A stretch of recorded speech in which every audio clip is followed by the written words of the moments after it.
Mr. Subin.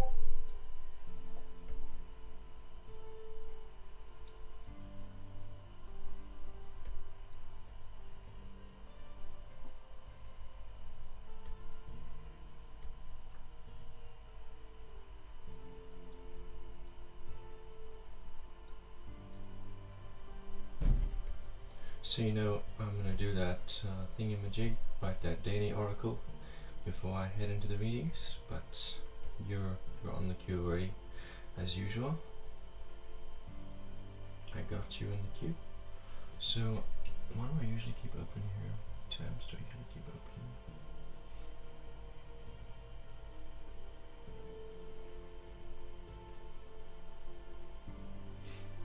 I guess I don't really need to open all these tabs. I can keep a couple of them open. Ah, what's that? Tribulator is now following. Thank you.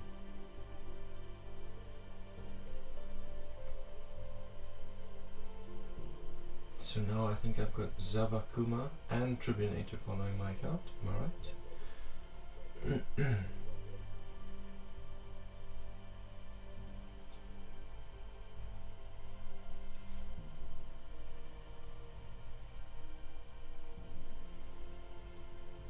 Justified Barney, what's up, my dude?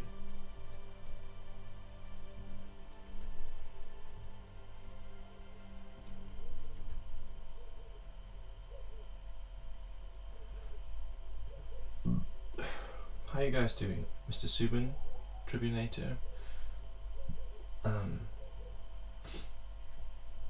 Just Barney, how you guys doing?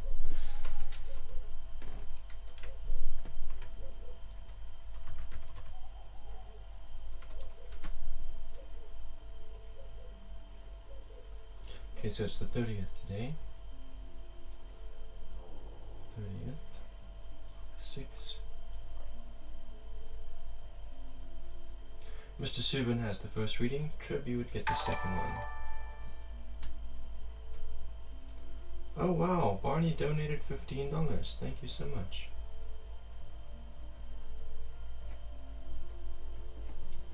Thank you so much, Fire Barney. Just Barney.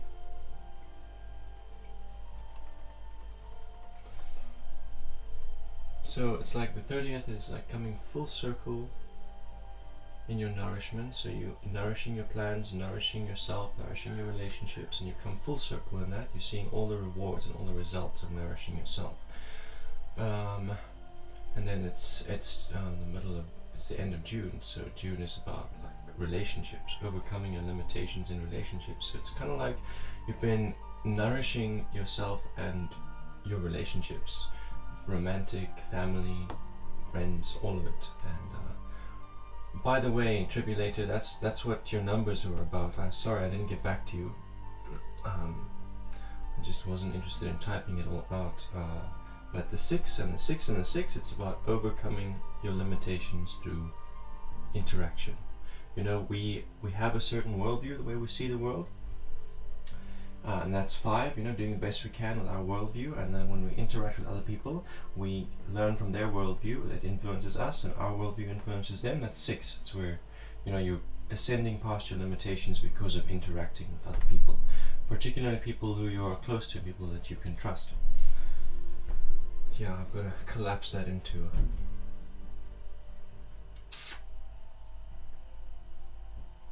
like a couple sentences.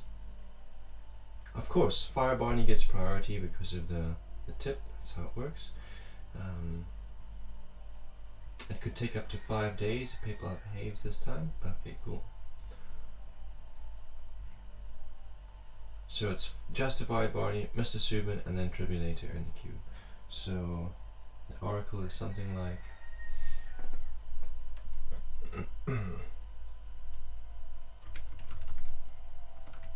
every time you choose to trust the ones you love,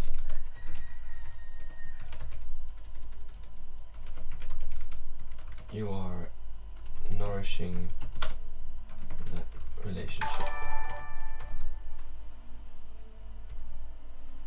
Tribulator sends $10. So how do I work with that? You know, when you send multiple tips, how do I work with that? Does the bigger one get priority? Does the first one will get priority? Okay, so I guess I'll go ahead and start with that.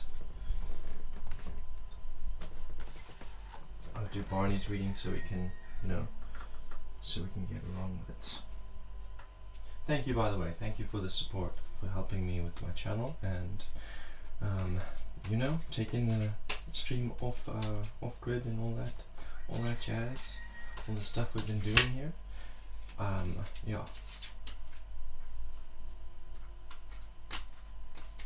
Yeah, of course. I've decided it'll be first tip gets priority, but either way, whether I chose bigger tip or first tip, your tip was bigger, your tip was first.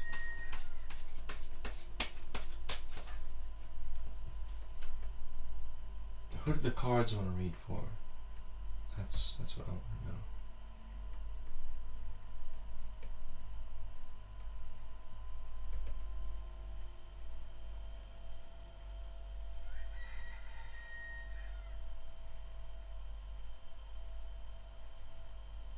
Okay, so Barney, this tip doesn't look like last time you sent it as an e-check. This one seems to have come through right away.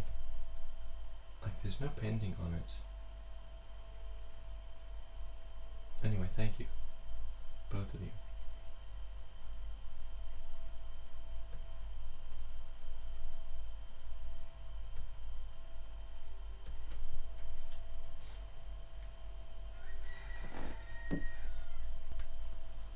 Okay, so yeah, the tips bigger than 9 get priority and get 6 cards, just by the way.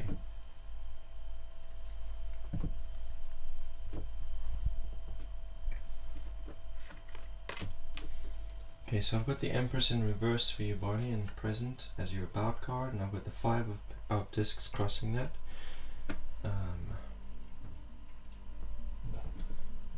What's going on in the conscious mind? 2 of Swords. Shika, I'm doing well. How about you? 6 of Wands in the unconscious mind. Okay. So, with this Empress card, I don't know if you have a question, but anyway.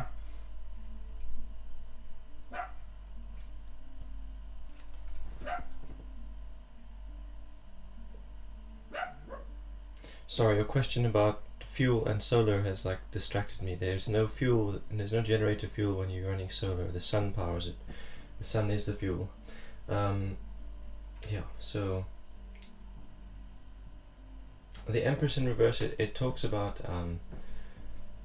making decisions in the present, like regarding your own health and your own life and the relationships you are in.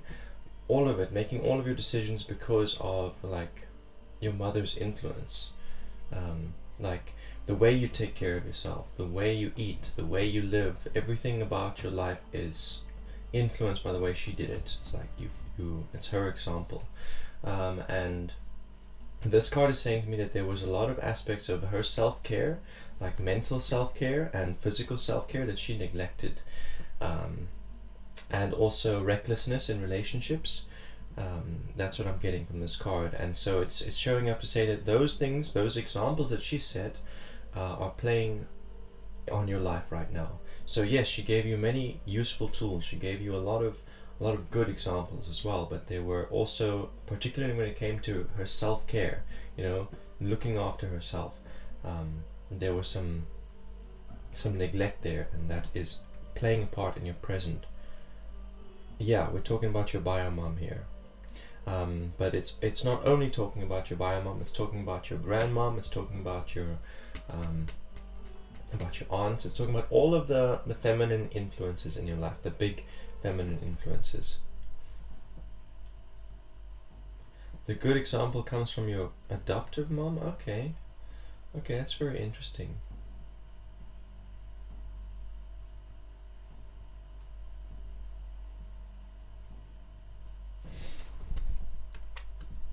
But yeah, it's kind of saying that your inner feminine is taking after your mother.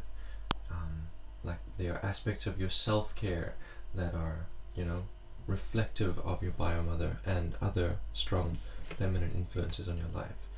The 5 of discs crossing it, so this will give you a bit more context as to where. So this is like there are these people outside of a church and they're praying and it's cold and it's snowing. They're like, please God save us from the cold, but they could just go into the church and get warm. But the church isn't according to their standards or their preferences, so they were rather waiting for God to send something else. So what this card tells me in relation to the Empress is that, like, there is the resources available to take care of yourself the way you want to. Like, you have the food, like healthy food, the diet that you could be eating is right there, but it's not as tasty as the things you're used to. So you rather praying for more tasty health foods, you know, rather trying to manifest more tasty health foods and justifying eating unhealthily instead of just using, that's an example, but I think you get what I'm saying. 2 of Swords in the conscious mind in reverse. So when I see the 2 of Swords, it's like opportunities for harmony, opportunities to like make resolutions and resolve conflicts, and these kinds of conflicts are to do with like it is to do with relationship. Not necessarily romantic, in fact not romantic, it's not to do with romance, it's usually to do with like colleagues, and if you were dealing with government, it would be in that sphere. Like, I know you are recently dealing with government and grants and all that. There's opportunity and potential to create harmony there and balance there. The card in reverse indicates that you're reaching for that harmony and that balance and those resolutions, but not committing to it. So like taking the first step and then not taking any more steps, rather going back, or planting the seed and expecting it to grow without, I've got to go water it, but then not doing it. So I don't know what that would look like when it comes to the grant. Maybe you say to them, okay, I want X, Y, and Z, and they're like, cool, you need to provide this document, that document, or this stuff, and then not really feeling the motivation to do that, or feeling procrastination towards that. That's what's going on in the conscious mind there.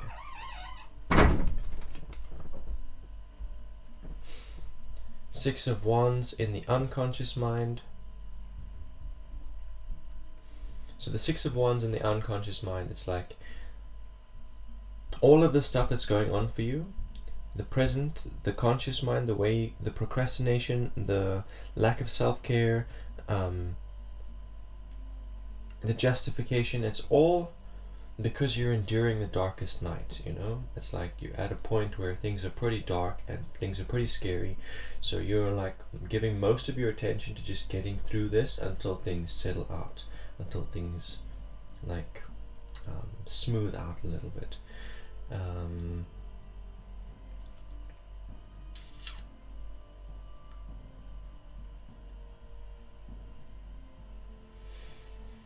What else is this card saying?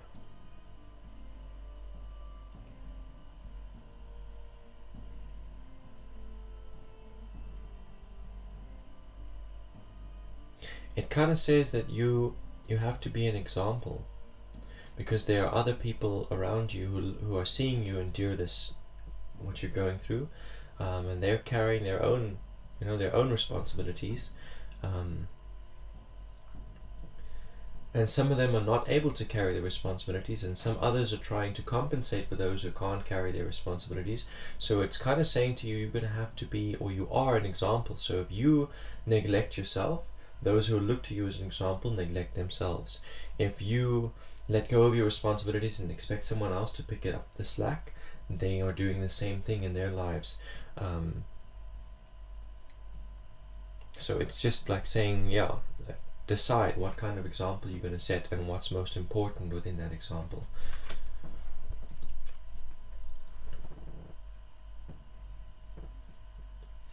Ten of Cups. This is something that's just closing for you. 10 of Cups. So I feel like this card is talking about all of those, you know, there was lots of intense emotions that came up in the last couple of days, in the last week.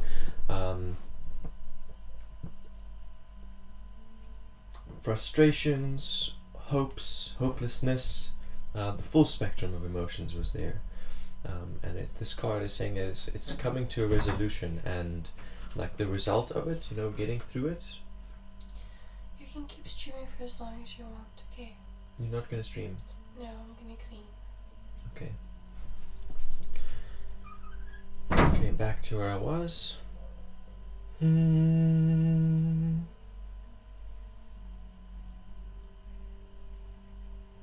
So as a result, you know, now stepping into a new channel, and the relationship you have with Kitsune and other streamers and other people in your life has changed as a result of this whole experience. It's stepped towards greater authenticity and greater opportunity and greater potential. And as is your entire life, it's like through the experience, there's greater emotional abundance as a result of that experience. Even though there was turmoil, there was also joy and hope and breakthrough, and in the resolution there's a more emotional abundance. Kopika Carol, welcome. I will add you to the queue. I got you in the queue. We've got 4 people in the queue, and I'm busy with the first reading. Queen of Wands in reverse in the future.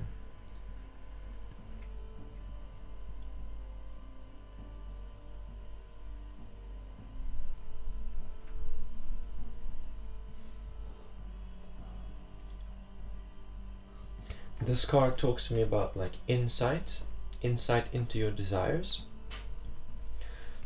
You've endured something uncomfortable, and you've gained new insight into how you can accomplish the things you're passionate about.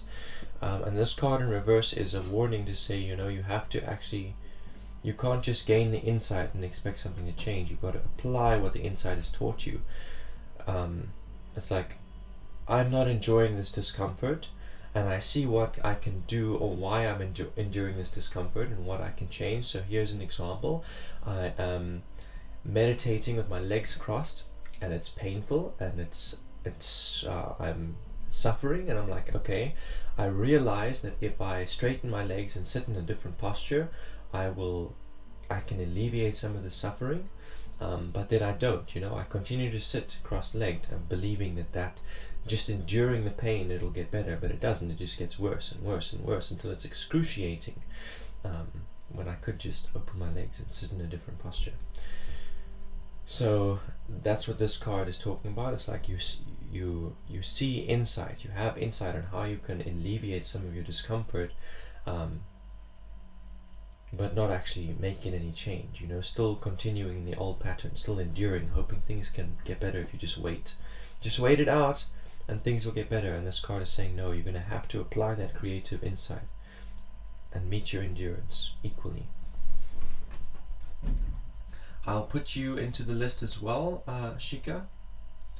You're in the list. So we're at 5 in the queue now. And that's Fire Barney's reading. I mean, just Barney's reading. Excuse me.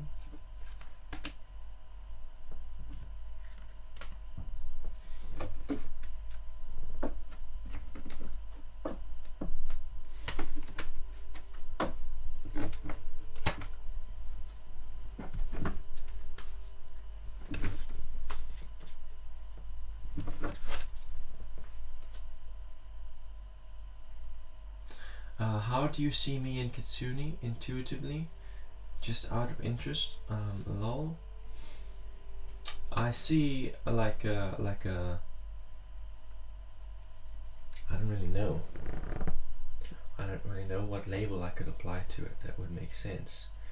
It's very interesting. Like the relationship you have with Kitsune is a relationship I've never experienced in my life. Never. It's like very unique and very interesting.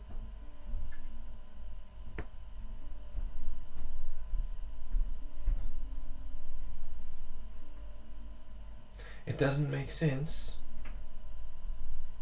Tell me what doesn't make sense and I can help you.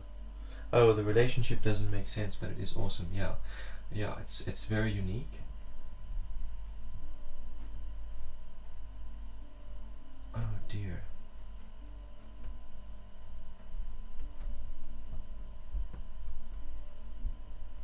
Lol. Okay, so I'm reading for Tribulator next.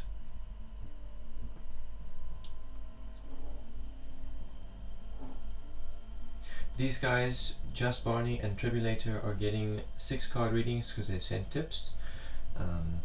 Yeah, they sent that priority tip and more. So they get the 6 cards and they get the priority.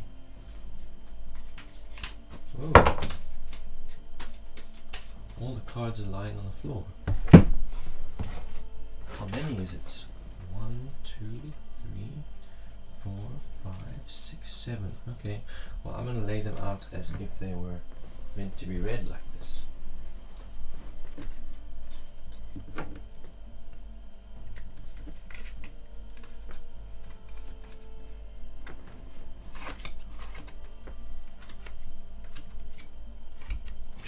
Wild card, Queen of Wands.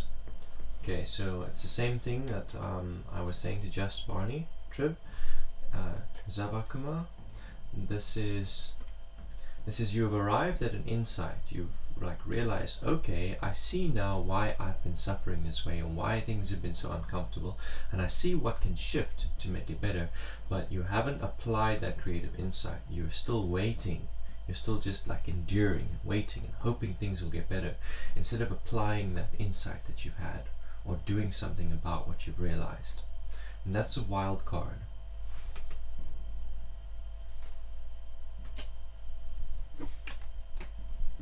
Let's see what we got in the present here. 3 of Swords.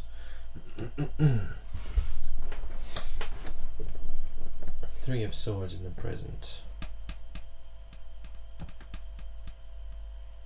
So this is again talking about that insight. It's saying you have goals and you have this idea of what your purpose should be, and what purpose you're setting for yourself. You've realized that the potential to accomplish those goals lies within yourself, and you've also now realized what is actually required of you to get there. What habits are you going to have to let go of, and what habits you're going to have to adapt, what relationships are you going to have to sacrifice, and what relationships you're going to have to start and invest in. This card is about becoming aware of what is required. It's realizing what those goals will require of you. It gives hope to the situation. It's okay, so that's what it's going to take, and as long as I can provide that and come to the table, I can have these goals, I can fulfill them. Crossing that is the Magician. So the Magician is all about communication, and that's in every aspect of your life. So communicating what kind of value you have to offer the world. So what can you provide that you can receive? You've got to give something out to get something back. So what can you provide, and what kind of audience wants to receive the value that you have to give? Because you don't want to cast pearls before the swine. You want to give that value to those who will appreciate it and will see it as value.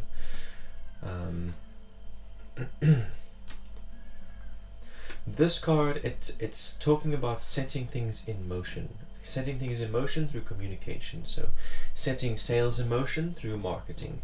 Setting so you want a future of being a diviner and a magician, for example. Setting that in motion by learning a divination language like Tarot or I Ching or Kabbalah. So this card is the communication stage. It's you're setting new futures and new outcomes in motion through communication. And I guess this card is acknowledging you, saying that's what you are doing, and it's encouraging you, saying do more of it.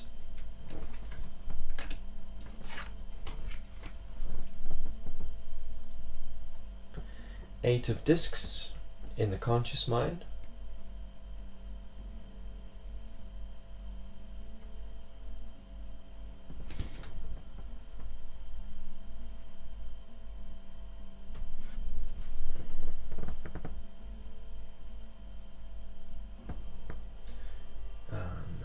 Eight of Discs in the conscious mind, it's not about discipline, it's about, again, letting go of certain habits and adapting new ones.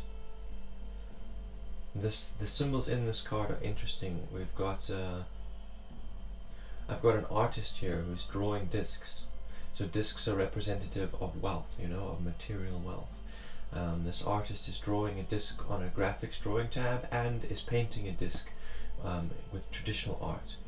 So it's like this person is in the process of creating huge amounts of wealth with different mediums and different resources.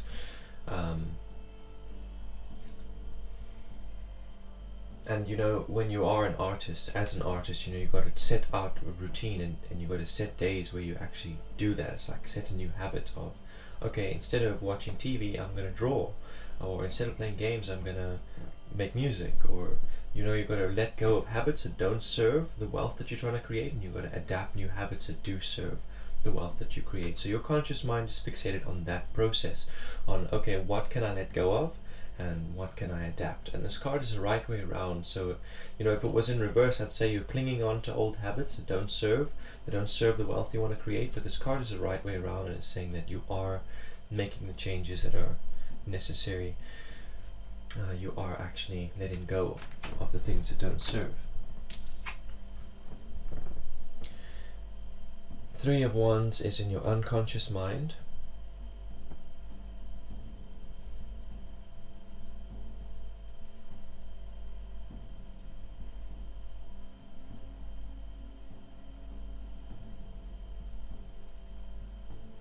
Okay, I like the symbols in this card. It's like there's this character standing on a cliff or whatever. She's holding a bunch of rods and looking out at the water. It's like there's land on the other side. I guess she wants to cross, and she's looking out in the water, and there are boats there in the background. So I feel like she's looking out there. She's like, my desire is to be on the other side. And then she's realizing, okay, if I want to get there, I need to take these rods and I need to build a raft, or I need to build a boat that can actually get me across. It's that point of planning where you're looking at what you desire and you're like, okay, this is the plan, and in order to make this happen, I need to do X, Y, and Z. It's again a realization of what is going to be required of you. And this is in your unconscious mind. So this is kind of saying that your goals that you've set in the present and the things that you're setting in motion with your communication and that mage's card, and letting go of, I want to say unhealthy habits, but that's not the right word. Letting go of stagnant habits and adapting progressive habits. That is all because you realize this is what is going to be required of you if you want that life that you hope to have, that you're passionate about, and that you desire. Welcome V, and I've got you in the queue. There's quite a long queue at this point, but I've got you. Ace of Discs in reverse in the past. Okay. So this is something that's coming to a close, and it's showing up at, like, in the present you've got the mages, and that's about setting things in motion and communicating your value. So the Ace of Discs is showing up to say you haven't always been doing that. Like this card, it is the same thing. It's like setting wealth in motion through communication. I often take this card as like marketing. It's like a sales pitch. It's like where you put yourself out there and say, okay, this is what I'm worth, this is what I can offer, and I need something in return. It's where you set that wealth in motion. The exchange, the energy exchange. But this card is reversed, so it's like not being honest about it, always hiding the true extent of your value, or not recognizing it in yourself, and so therefore not thinking it is valuable enough to offer as a service or whatever. It's like, what do you do? Oh, I do X, Y, and Z, not actually talking about what you actually do. Like keeping that under wraps, not being so honest about it, and therefore missing out on opportunities and abundance that could have been there. Every time that you communicate about it, you open up opportunities for it to happen. You set it in motion. So then every time that you neglect to be honest and vulnerable about the value that you have, you miss out on that. You miss out on that potential outcome. But that's in the past. In the future, I've got temperance. Temperance is in reverse. So this card is number 14, and this card is very much about co-creation, working together with others, artistic expression as a whole, just expression, emotional, creative, sexual expression of every kind, and it requires others. Sex requires others, not really, but you get the point. And this card in reverse, it says it's something you're going to have to work on, your teamwork game. That's what's missing here, is teamwork. Your ability to commit to someone else and partner with them and be flexible with them. That's what's missing from this whole process, and it's something that it's like the next thing to develop. It's the next trait, or the next ace to put up your sleeve, is teamwork. Being willing and able to allow your creative process to complement someone else's, and vice versa, so that you could work together. Like, you're powerful as an individual, someone else is powerful as an individual, put that together, combine it, boom, double power. And so you've been really used to doing things your way. You've got your idea of what's priority and what is not, and so someone else has their own ideas and their own way of doing things, and you're pretty rigid. Like, you don't want to change what you consider to be essentials. You don't want to change your time patterns, or you don't feel like you should have to be flexible, and you do have to be flexible if you want to work with others.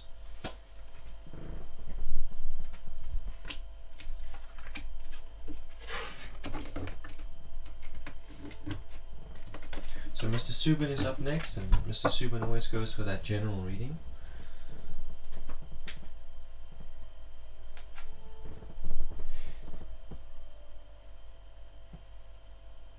What were the last few cards? Your phone ran out of charge. Oh shit. Well, I already stacked them into the deck. I know there was Temperance, and there was... what was on this side here? Temperance. What was on this side?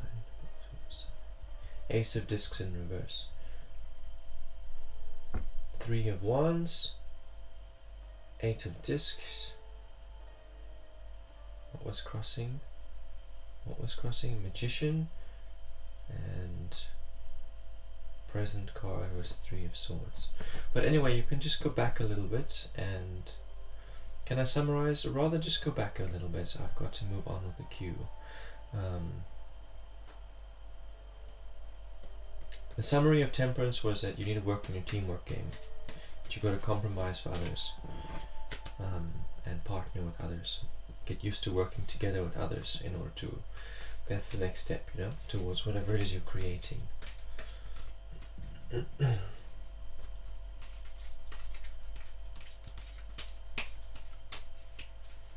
So Mr. Subin, are you still here? Because you're like next. You're next, Mr. Subin.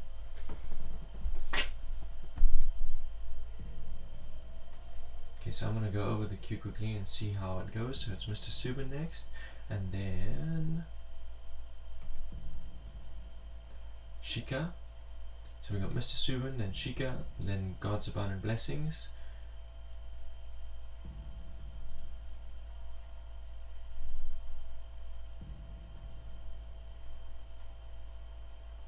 And then V365. Is that right? That's the order. Yep. And then Payal. I got you, Payal. Gotcha. Okay. So, Mr. Subin.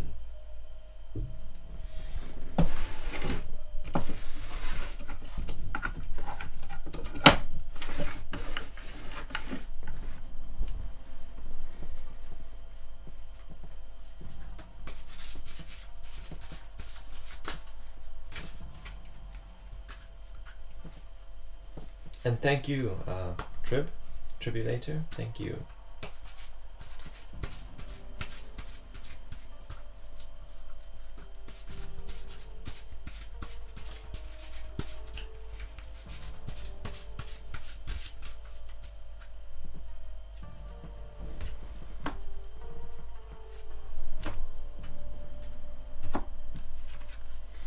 So here I've got the 8 of Wands. It's called Swiftness.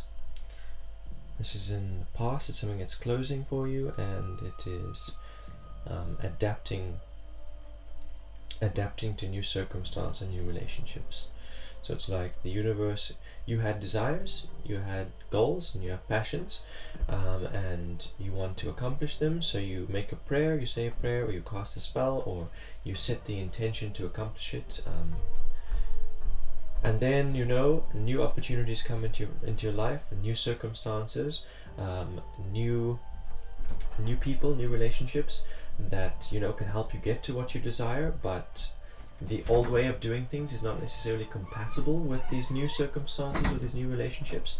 So this card is it's talking about you going through that adaptation stage, that adaptation phase of making the changes to yourself that are necessary in order to keep up with your wants, with the things you want from life.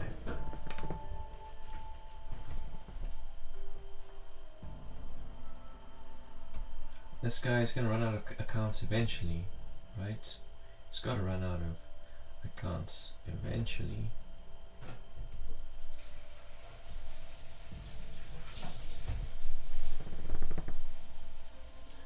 And Knight of Wands in reverse is in the present.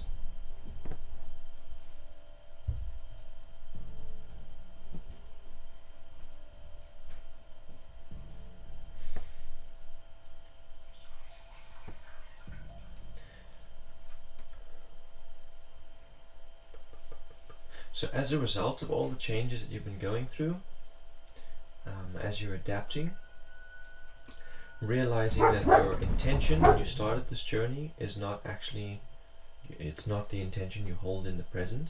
What you originally desired, and all of these changes that you made, you wanted something, you were passionate about something, but then realizing, oh wait, that's actually not authentic to who I am. My heart's true desire is something else. So then, letting go of that whole period of life, just cutting it away, killing it. This is like a death card, a death and rebirth of your intentions and your desires. So that's in the present, and that's also, it's not like you came to this conclusion of your own. It was because of these new circumstances and these new relationships that were coming into your life that made you aware of it. And there we have the death card as well, and it's the right way around. So this card, it says to you, embrace the change. Like, if you have to move, embrace it. If you have to let go of your relationships, good old friendships, or a romantic interest in a certain location or part of your old life, embrace the change. If it's necessary to let go of it, embrace it. Don't hang on to the old way of doing things or the old way of being. Just embrace new. And yeah, that is your reading. So I think Shika was next, if I'm right.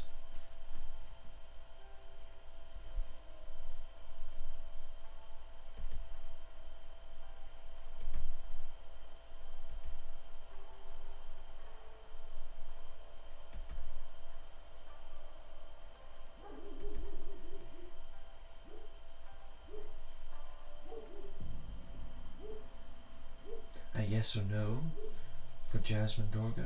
So that's a dangerous question, Jasmine, but I will answer it for you.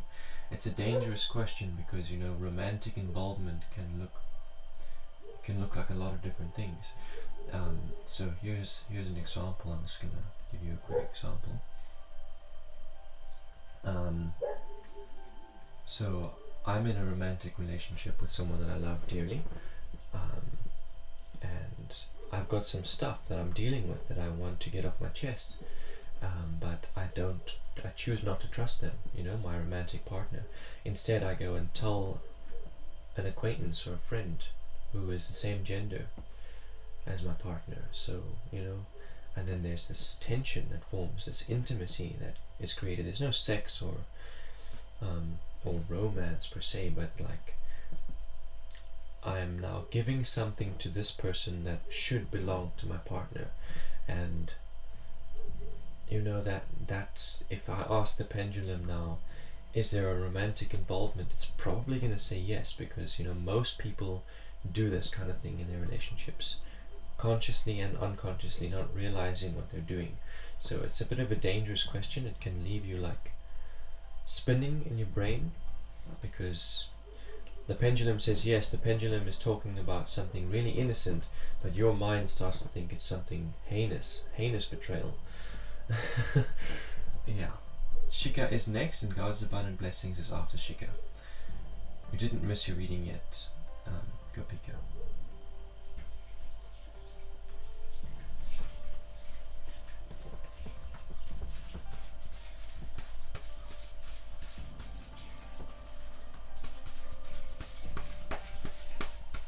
So Shika, you wanted to know what Jay is thinking of you. I'm not gonna answer that question.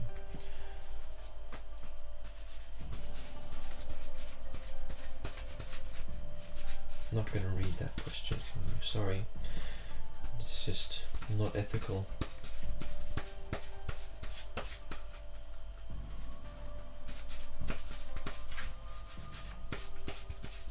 So I'm just gonna lay the cards out and let the spirit speak to you. Lex Mix Gaming. Hey, it's great to see you too. Thanks for joining us again. It's been ages.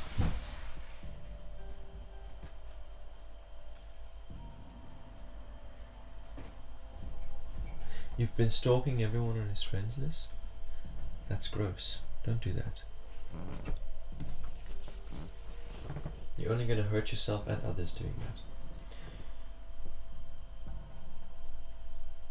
that. You know, if you're stalking and you're being obsessive, then you can only expect that kind of behavior from others. That's how karma works. Okay, so here we've got the Chariot for you.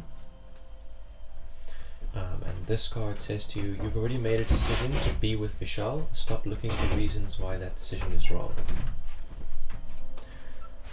It says you've chosen to trust him. Stop looking for reasons why that choice is wrong. This card is all about choices, and it's saying you've already made your choice. You knew what you know. You had a lot of variables to consider. You had many options. You made a choice. Now why are you looking for reasons why your choice is wrong?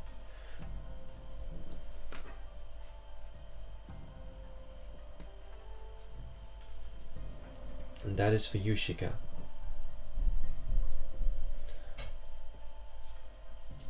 I was talking to Jasmine at the same time, but that reading is actually for you, Shika. So it's saying the same thing to you. You've already made your decision to be with Jay. So why are you looking for, you know, why are you doubting? Why are you looking for reasons to doubt, or that your decision is wrong? In the present, we've got the Ten of Cups in reverse. So this card is very much this is a difficult card to work with. Like if you're experiencing these energies in your present, I understand why you're asking these questions, why you're asking what Jay is thinking, why you're doubting. There's a lot of pain from the past that's coming up in the present. So like when you left your last relationship, or you know, you've been in relationships where you got hurt, you got a lot of heartache, and so you carry that around with you into your next relationship. Then you're afraid of that heartache, you're afraid that they're going to do the same thing to you, so you keep yourself closed, you ignore the feelings, you don't want to face that fear, you don't want to face that pain. But you know, at some point you have to face it. It comes up of its own accord. People trigger you, they do things, they say things that remind you of the pain, and it comes up and you can't escape it. And that's what's going on for you in the present. So it'll only last so long. You know, turn around and face it. Allow yourself to feel all the pain, express it, talk about it, cry if you need to cry, punch a pillow, scream into that pillow, but express it. Embrace the pain, embrace the emotional experience, and express it, because once you have, you know, it's done. You're over the worst of it, and you can move towards resolution.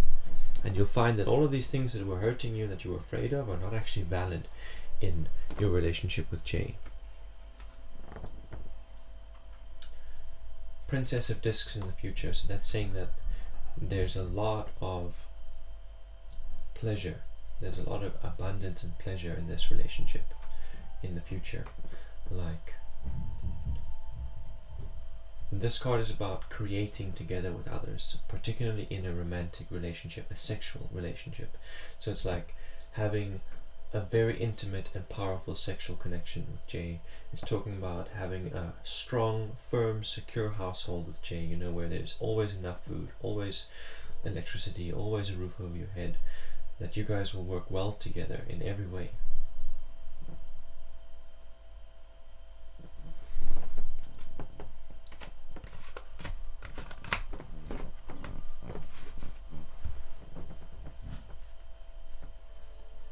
So recently something happened and you don't trust him anymore. So that kind of sounds like the answer to your question then, doesn't it?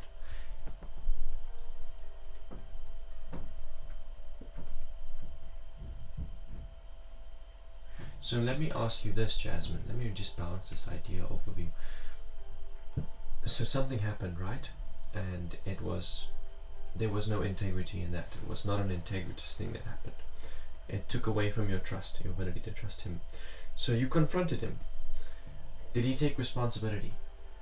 Did he take responsibility for whatever it is that he had done and say, I see that I did this, I see that I hurt you, I see that it was selfish, I see that it was not there was no integrity in those actions, and that's not who I want to be. I'd like to change and I'd like to be with you. Did he take responsibility for it? Or did he say, oh, it was because of this thing, or because of that, or it's justified, it's just because of that, it's just that, or I just couldn't control myself, or I just this or that, or I thought it would be okay? Did he justify and look for ways out of it? Because if he justified it and looked for ways out of it, it will happen again and again and again forever. It'll just keep happening. But if he was able to take responsibility, okay, then you can give him another chance. You can say, okay, you're trustworthy. I choose to trust you regardless of what happened here, because you're taking responsibility. So he did take responsibility. Marvelous. Then you can go ahead and trust him, you know, but you have to choose it. If you know that it's a difficult thing. If I'm in a relationship, I have to choose to trust my partner. There are all kinds of things that happen in our relationship that make me not want to trust, and there are things from past relationships that make me not want to trust, but I have to choose it. If I want to be in this relationship, I have to choose to believe in her positive character. I have to choose to believe in her healthy character and not believe in her negative character. You know, I have to look at her and say, okay, I see that you're making these changes for the better, and you've grown so much since I met you, so I've got to continue to trust in that change, that it's going to continue. I could justify and say, no, I can't trust you because of this reason or that reason, whatever, and then leave the relationship that was otherwise very good, you know, very healthy.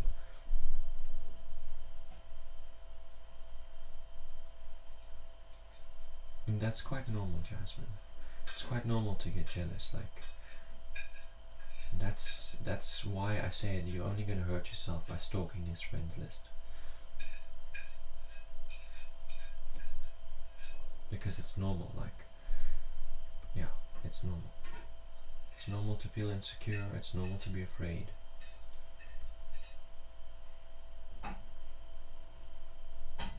Like, you know, he feels the same way.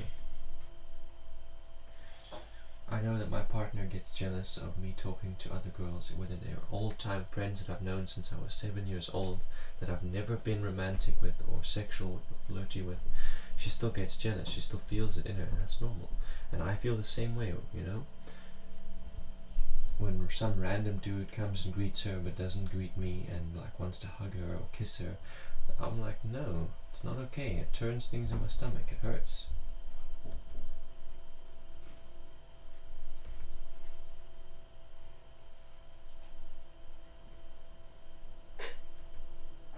Okay, so God's abundant blessings, you're up next.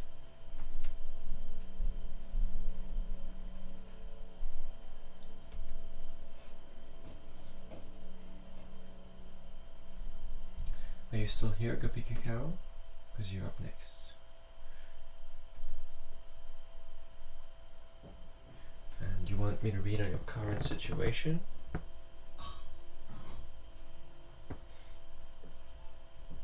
Okay, fantastic. Thanks for sticking around. Thanks for your patience, and you're welcome, Shika. And yeah, so many people on the same frequency.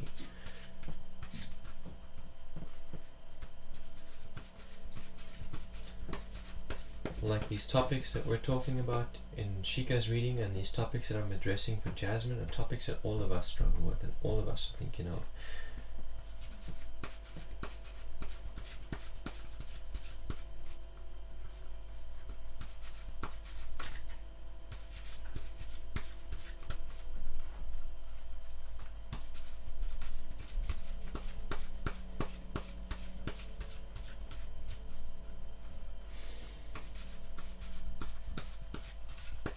Welcome, Rika.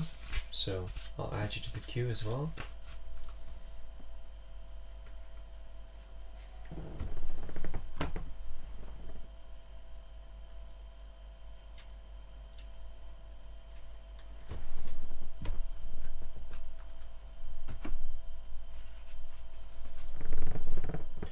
Okay, so this is a reading on your current situation, Gopika Carol, and we've got a Queen of Wands here.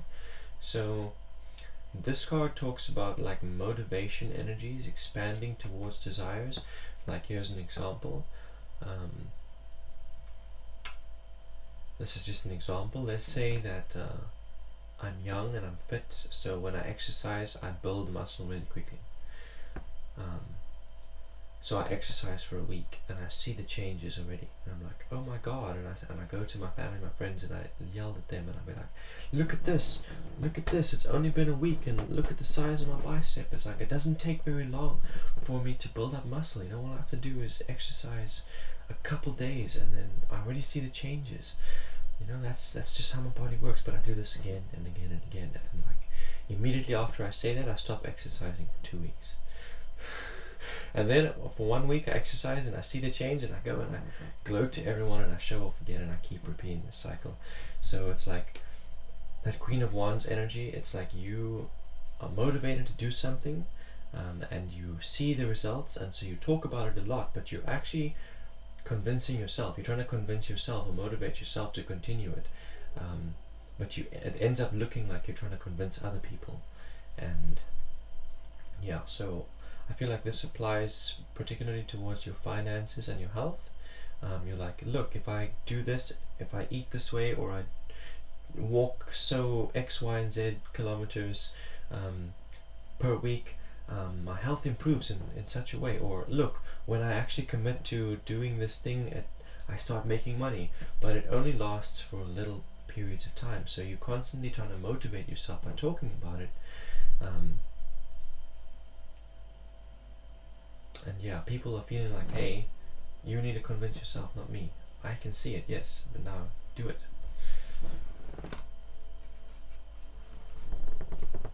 Hey Dre, welcome.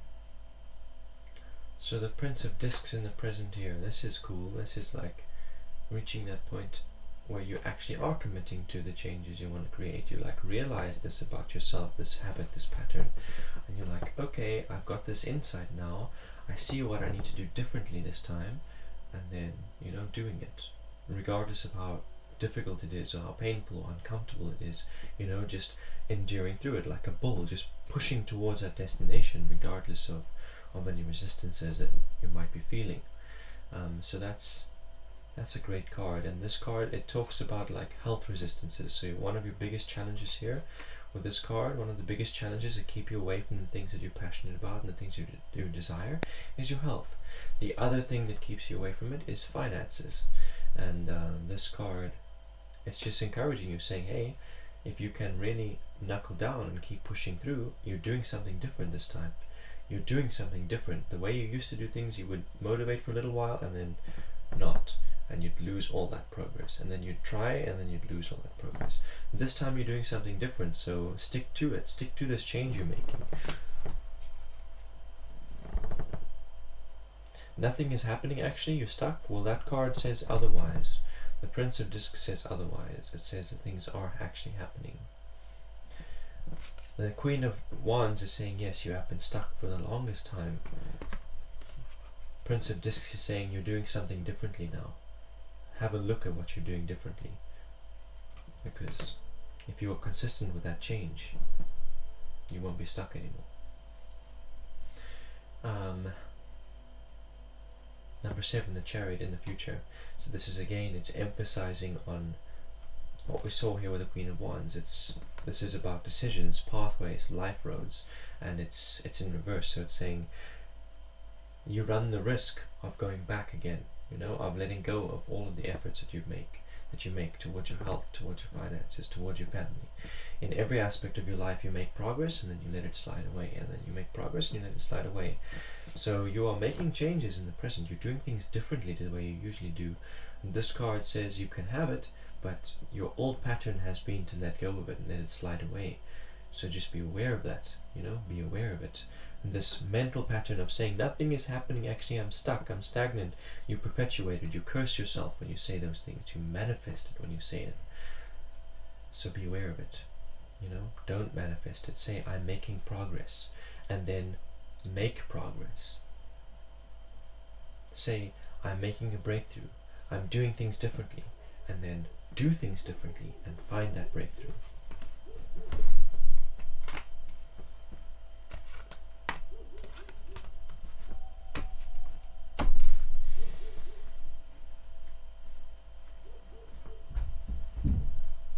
Okay, so after that we had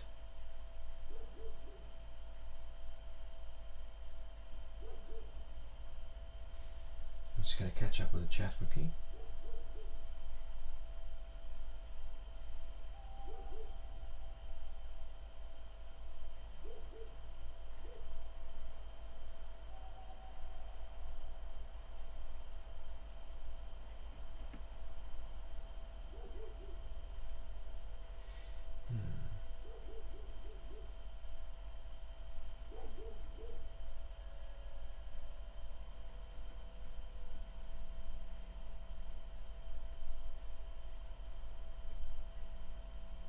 God bless you too, and so might it be.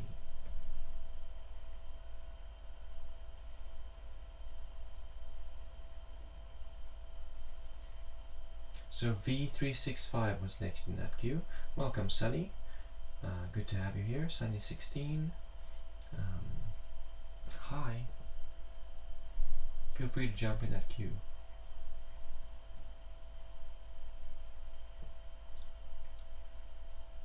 May I ask a question? Please go ahead and ask a question. Yeah. V365. Okay. V365 wants to get a reading, a general reading with the guy I am talking to. Is he worth going for?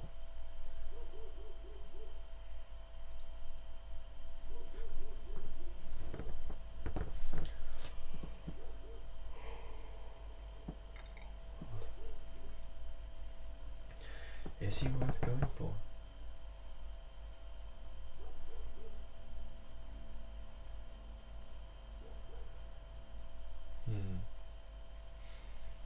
I'm just like connecting to you psychically, and it's very interesting. Like your energy and your frequency is very interesting. Good morning, Midnight. Yeah, Midnight Rain. I'm not muted, Sunny. I'm not muted. Everybody else can hear me.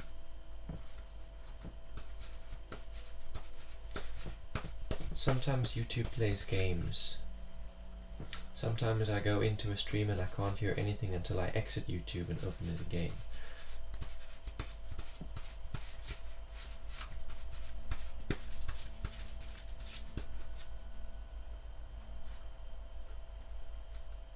Jasmine is gonna be back in 2 minutes. Needs to make a call.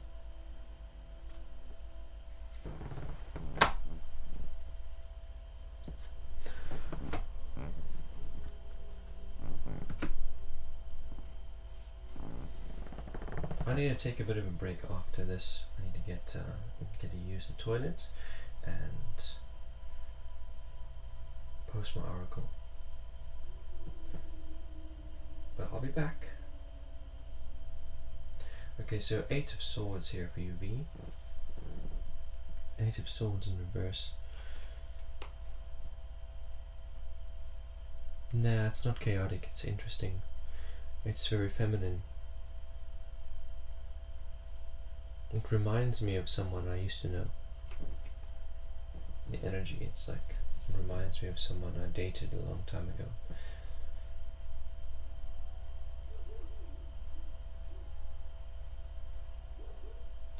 Eight of Swords here. Okay, so what's going on here? You've got goals. Like you have a certain frequency about you and a way that you do things and a mission that you're trying to accomplish with your life. A certain level of intellectual development that you're going for, and you've got like a standard that you want to get yourself to. You've got a standard you hold yourself to, and you're trying to bring your life up to that standard as well. And this card, it talks about being aware that you need to make some changes to your habits and lifestyle.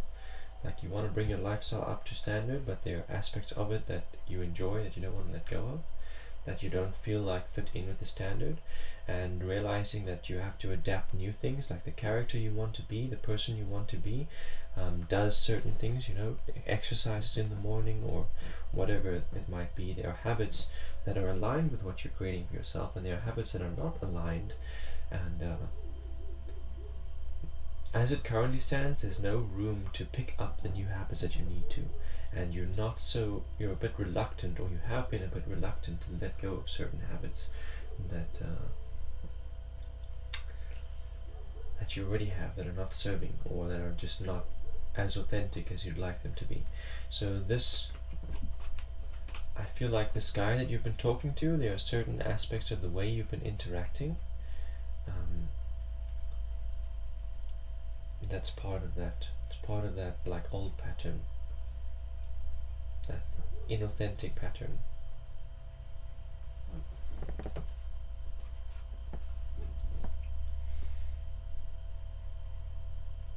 Okay, there's a lot of judgment coming from your side towards him.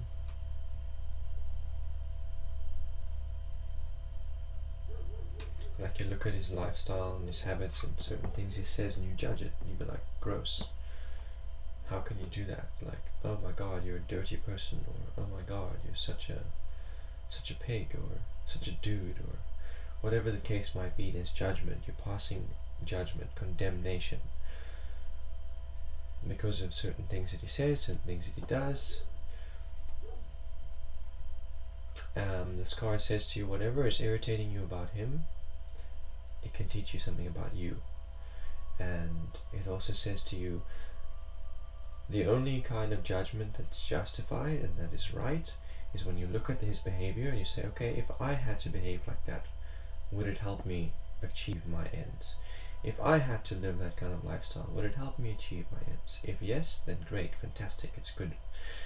If no, then shit, it's terrible. But I can't condemn him for that. I can only judge for myself if it's gonna work for me or not.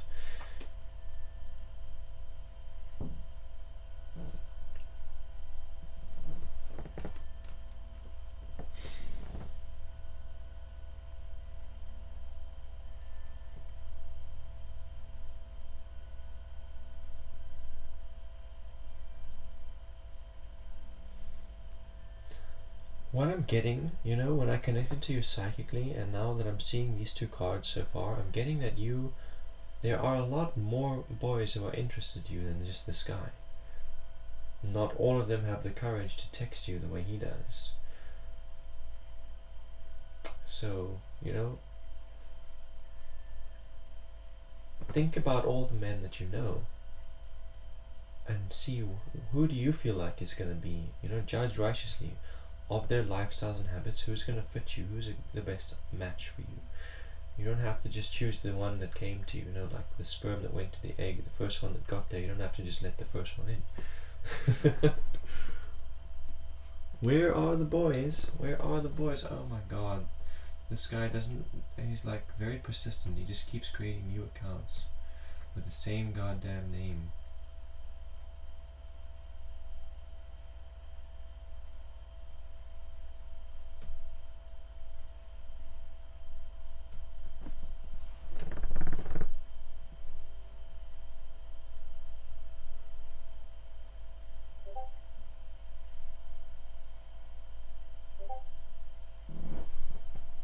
Number 8 in the future.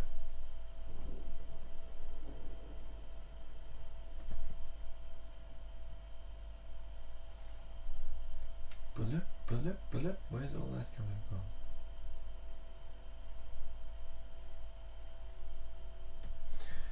Number 8 in the future.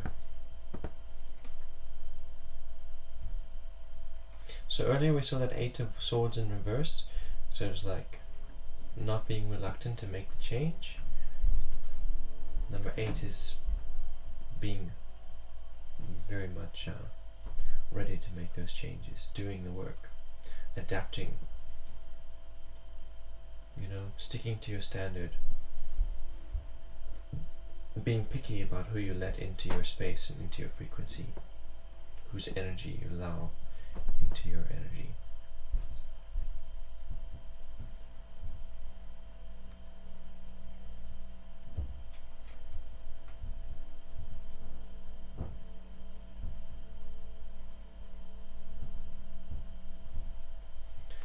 So I feel like these tarot cards are broaching you a question. It's saying you want to be a certain kind of individual. You want to live a certain kind of life.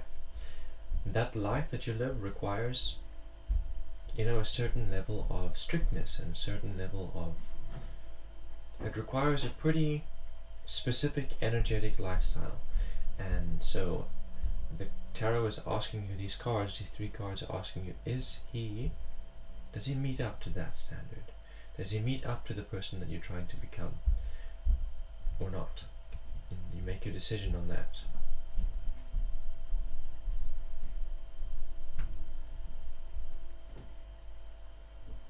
It's not just answering you saying, yeah, it's not giving you the answer on a platter. It's saying, here, discern for yourself, you know?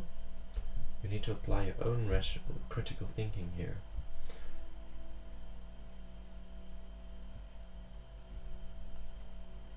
You got it. Okay, great.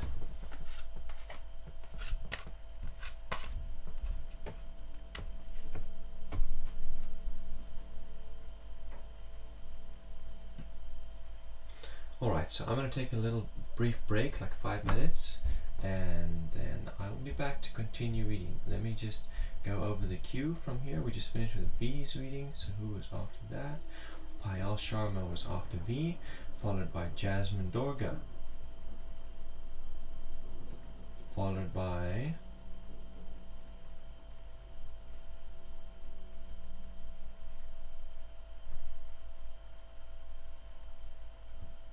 Sunny 16. Okay, so that's what's going on here. We've got Payal, and then we've got... Oh, I missed Rika. Okay, so Payal, then Jasmine, then Rika Sina, and then Sunny 16. That's the order. And I'll be right back, guys. BRB. I'm going away from keyboard, AFK.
And I'm back.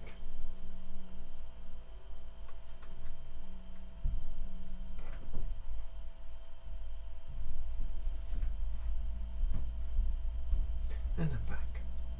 So the message for today, the numerology message of today is: every time you choose to trust the ones you love, you are pouring abundance into that relationship, and the positive effects of deepening in trust ripple outward endlessly and can be felt immediately. So I'm going to just post that on Twitter.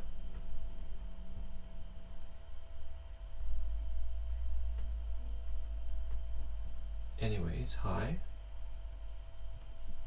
Midnight Rain Love, I can add you to the queue for sure.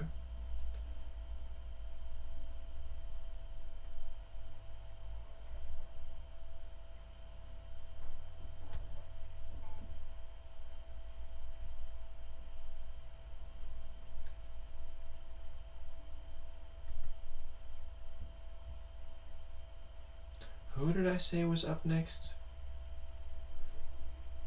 Shit, where's my brain? It was whoever's before Jasmine. I said I can add you to the queue, Midnight Rain, for sure.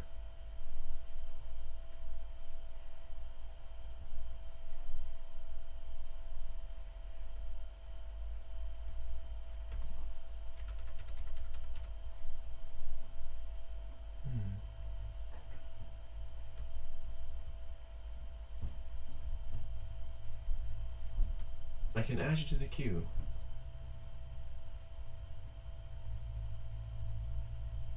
I can, if there are others in the queue, Urikasina, I will go back again and check.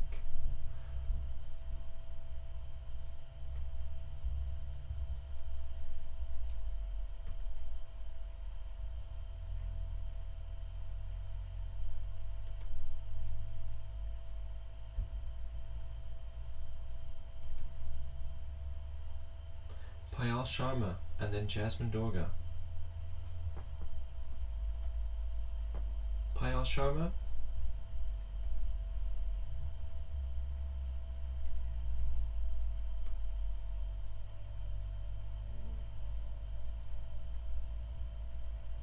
Good morning to you too, Midnight Rain, although it's quite afternoon now. It's like 1:30, 1:25, 13:25.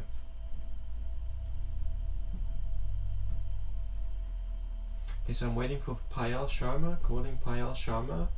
Payal Sharma.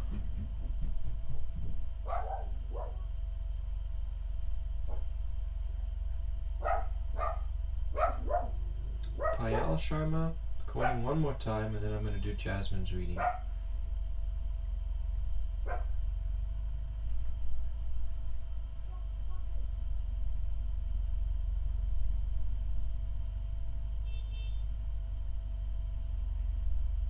Okay, Jasmine, you're up next.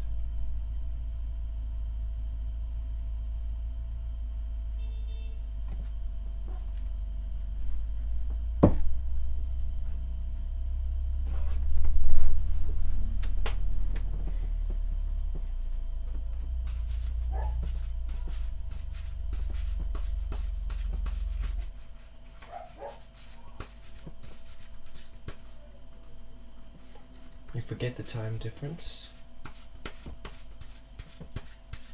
Is it a big difference? Where are you?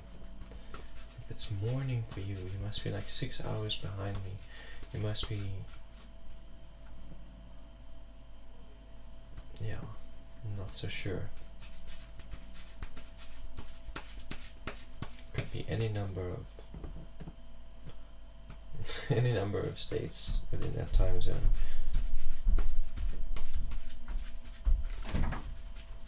Yes, pick it up, baby. Collect it. It's a massive thing of water. He's talking about water and it's water tank on the truck. And he's saying I must call my husband. I said my husband's gonna know what that is. Do you have Lloyd's number? Phone No. him. Should okay.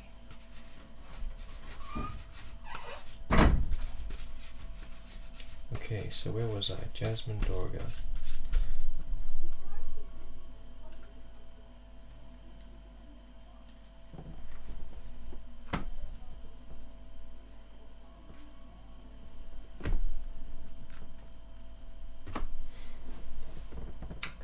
So you want to know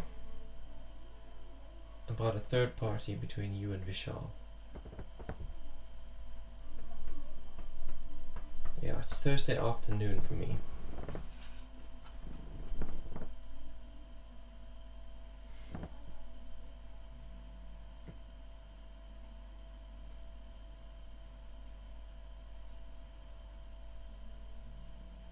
So I'm not really asking that question, Jasmine. I'm just going to let the cards speak and let the spirit speak through the images. And we've got 10 of Cups in reverse, so this is like... What is this? It's like... a lot of emotional overwhelm. Negative emotional overwhelm, like lots of feelings of fear and jealousy and frustration coming up. Like there was a lot of these feelings, and you were ignoring it. It's all from the past. It's building up. It's like a narrative or a story. As you go along, you're building up all of this stuff, all of this baggage, negative baggage in your relationship. And then it reached a breaking point. You know, it reached a breaking point where he went out and he did something. He tried to make you jealous deliberately, because you know. It was building up all this time and he was trying to ignore it, but it was building up, and the same was happening to you.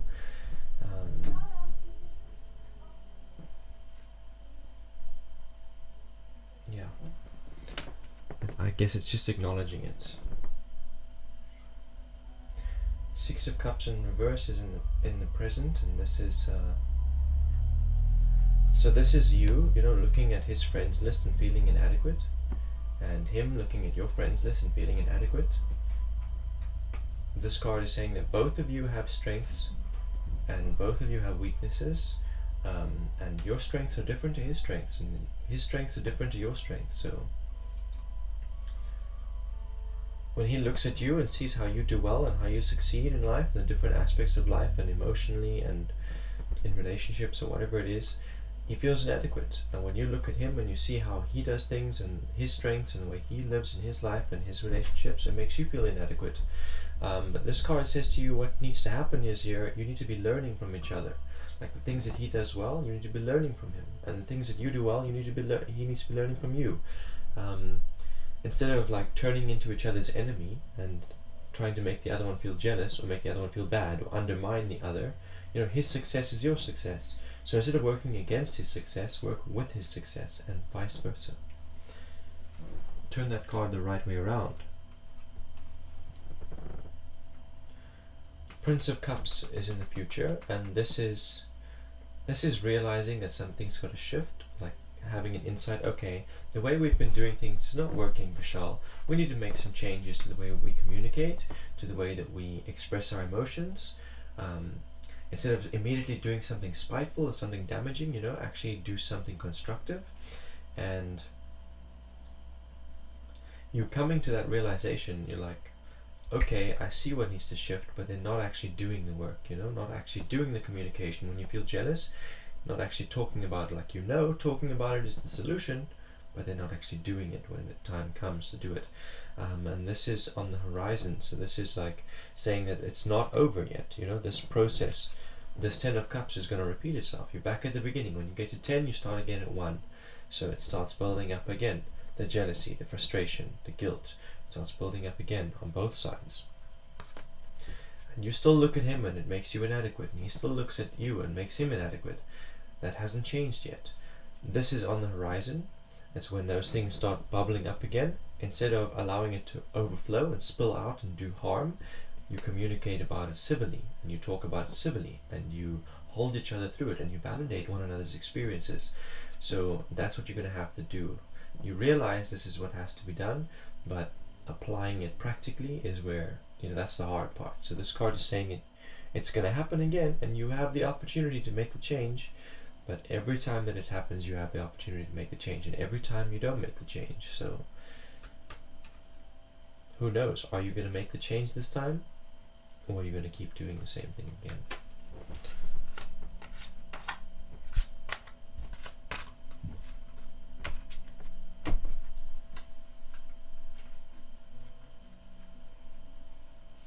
It's up to you, and only up to you.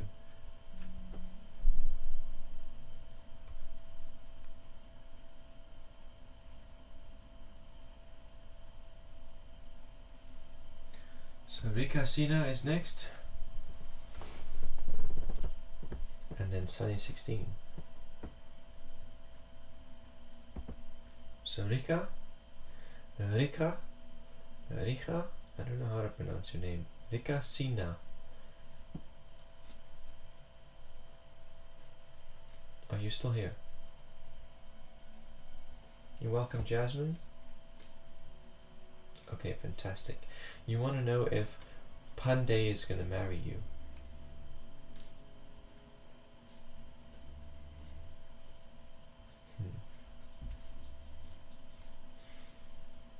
I'm connecting to your psychic residue now.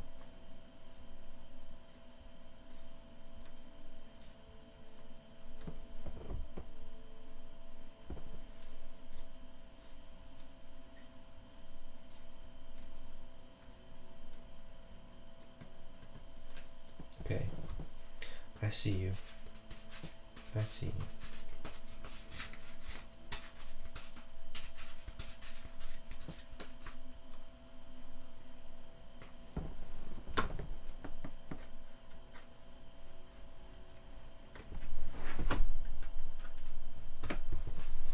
So the first thing that I feel, like when I look at you, like on the astral planes and the psychic level, I feel like these thoughts of, I don't want to commit to this if it isn't serious. Like,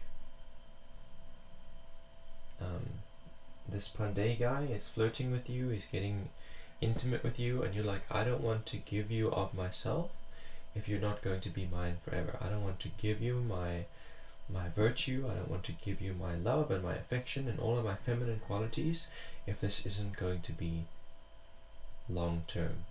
And I get it.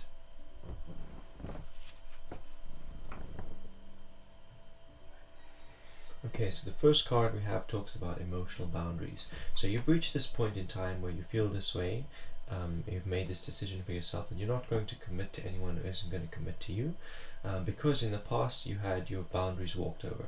And that's not because people were deliberately trying to press on your boundaries or take advantage of you. It's that you weren't communicating what your boundaries are. You weren't saying, actually, I'm not comfortable with that. Actually, that's not okay. Actually, I prefer things this way. You weren't saying it, so people weren't aware. You know, your partners, your love interests, they weren't aware that they were crossing a boundary. They would say, I want to try this, and you would say, okay, and then it would happen, and then afterwards you'd be like, I didn't actually like that, and then it would happen again and again and again, and you would never open your mouth and say, actually stop, I didn't like that the first time we tried it, let's not do it again, let's not continue this relationship unless we're going to be serious about it. So this card is showing up to say to you, set those boundaries now, you know, with Pandey. Be open and clear in your communications, and tell him what you want from a relationship and why you want it that way, what your limits are, and see how he responds. See if he's serious. Because if he's going to respect your boundaries, and if he's going to get serious with you, and he's going to take things slowly with you, you know, then commit to him. Otherwise, if he's not prepared to respect your boundaries, then, you know, stay away from him. Like, sorry bro, you're not up to standard.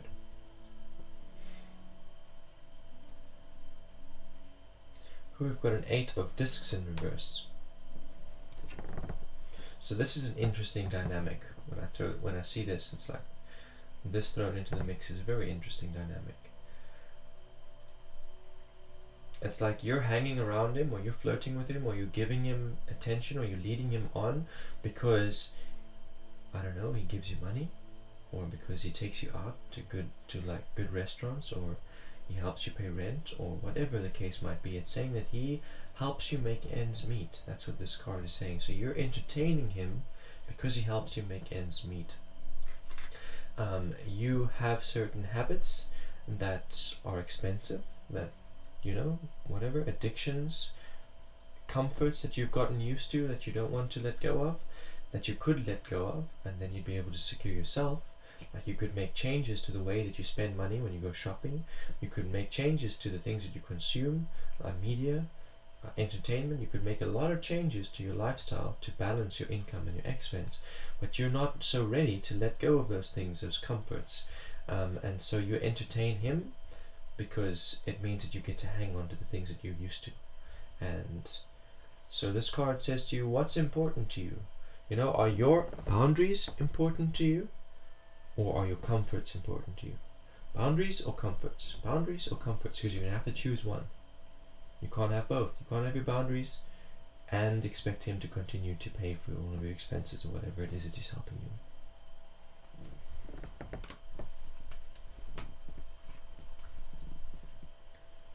Knight of Discs is in the future here. So this card talks about moving. Changing your job and moving to be closer to wherever it is that you are now going to be working. Changing relationship. This is a rebirth in your physical world, in the way you earn money, the place that you live, and yeah, it's a rebirth in your entire reality, in your entire physical reality.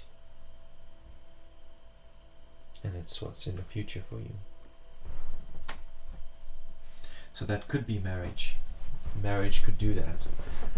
Marriage could very much be a Knight of Discs, but what I'm getting from this card, from these cards, is that if you want that marriage and you want that commitment, you need to set those boundaries very clearly, and you need to adjust your habits. You know, you need to make your own ends meet. You need to balance your own lifestyle. And then, yes, you can have that rebirth.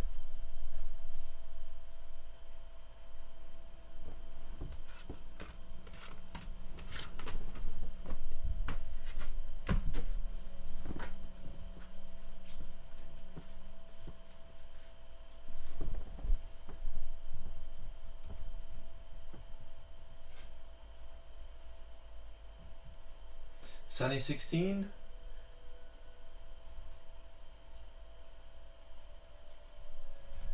Calling Sunny 16, although I don't think Sunny 16 is here. And if Sunny 16 is here, Sunny 16 couldn't hear anything I was saying.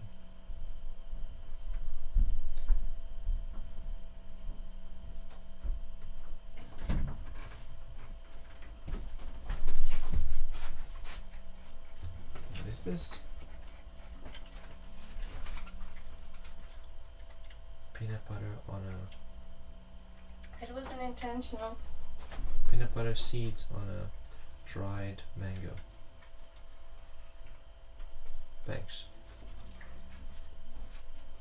Good job. Of course, Inga. You're welcome. So, if Sunday 16 is not here,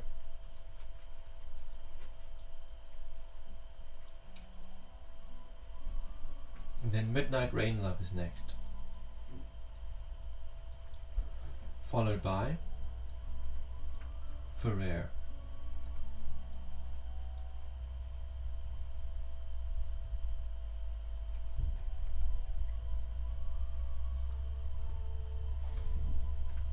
So Midnight Rain, I can read for you now if you're still here.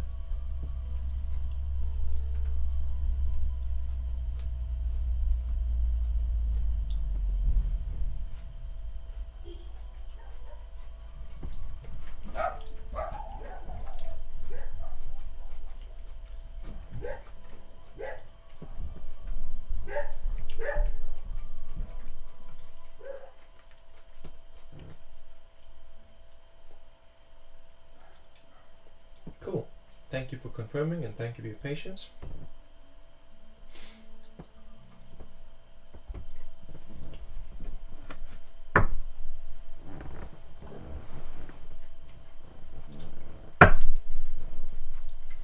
It's more of a pendulum question. Okay.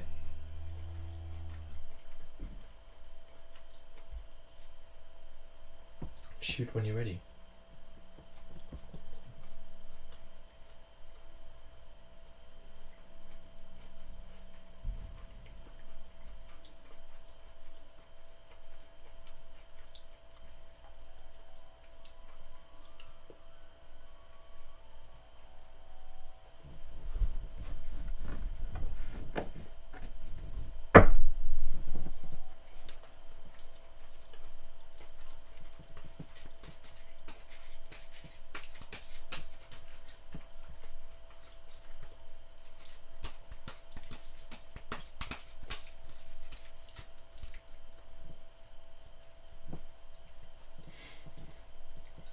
So,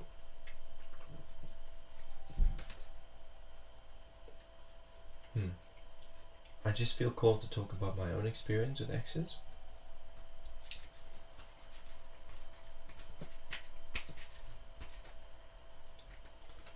And, like, when I was married, and then, you know, that my ex-wife has never left my life and never will. It's just changed. Our dynamic and our relationship has just changed. My first love, the first woman I ever loved, never left my life. Our relationship just changed.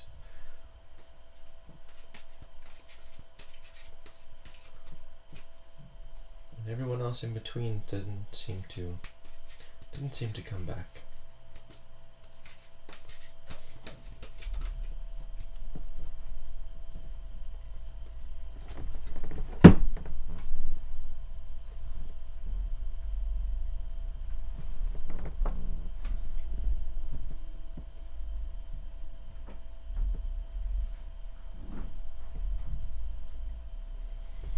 Okay, so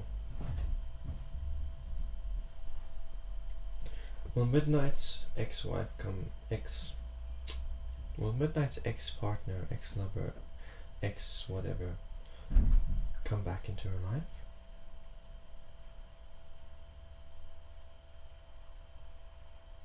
Pendulum is answering no.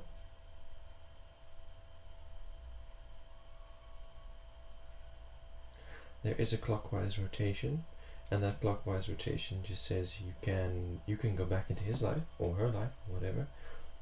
Like, they're not going to deliberately try and come back into your life, but you can deliberately try and go back into theirs.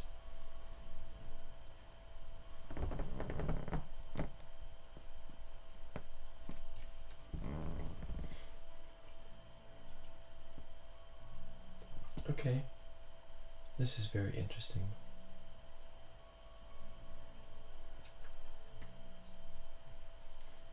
Here I've got a woman holding a rod, a wand, and she's like fighting off a bunch of other wands.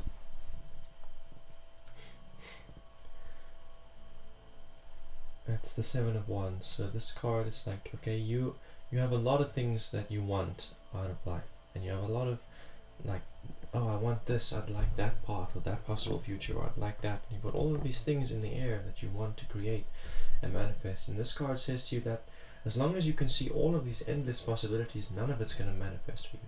You've got to choose one, you've got to commit to one. Like here, you've got to choose one of those rods, and you've got to beat the rest away. In another deck, I saw in the Seven of Wands, the guy was holding one rod close to his heart, and he was yeeting all the others away. And I love that symbol. I love the symbol as well of having to like fight off the others, because those thoughts keep coming back. You have to fight it off, and at some point, yeah, you yeet it all away, and it's like no longer there anymore. Okay, I've chosen my desire. I've chosen my outcome. I've chosen my passion. So in regards to the relationship, it's like choose. You know, you got to choose. You can't have all of these ideas, all of these wants. You got to choose.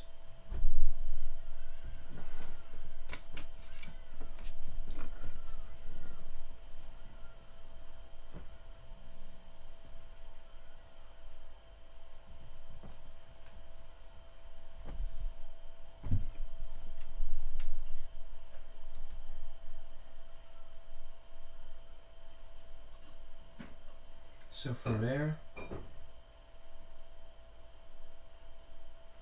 Yeah, Midnight, that is you. You know, that card was you. That is you. It's you standing there on the card.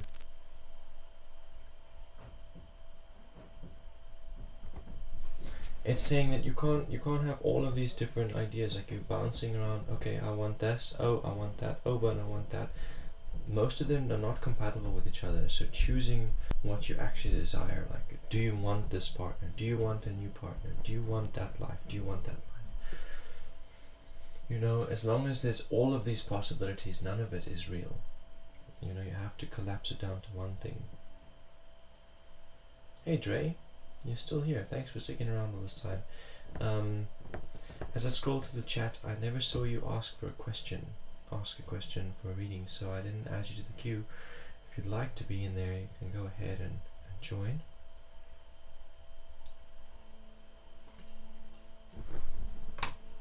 You would fend off all of those other distracting thoughts and focus on the one that you've already chosen, basically.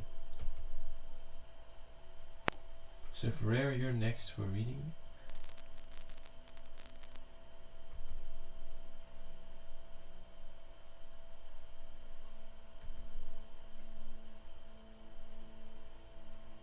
You're welcome.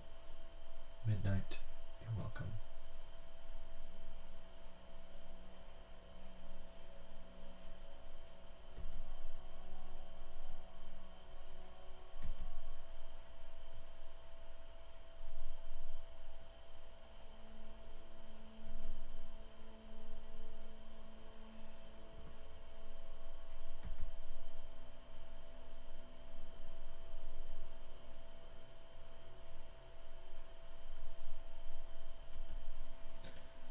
Okay, Ferrer, you can ask your question. I'm busy looking for it if you did leave it, but no, I don't see it. I'm also checking to see if there's anyone after Ferrer, but there isn't. So Dre, you will have. I'll put you in the queue right after I read for Ferrer.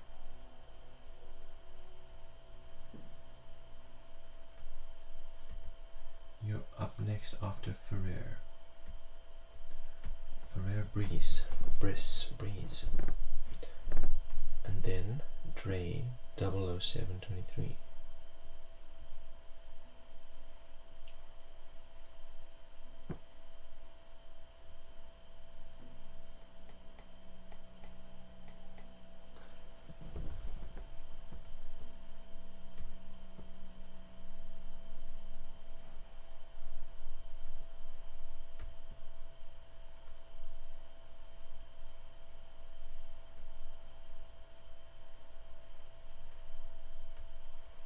Okay, I'm just going to read for you then.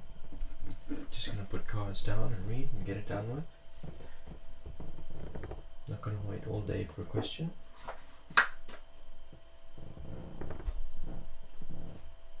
Ah, Generale. Okay, cool.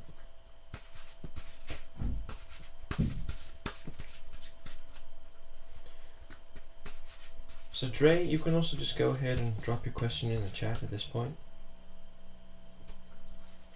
Unless you want a general reading like Ferrer.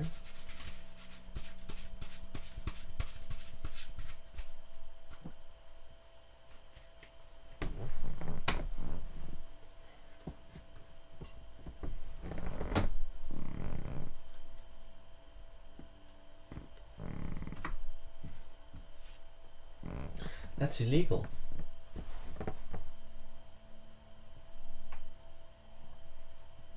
It's illegal to lower someone's wage and salary.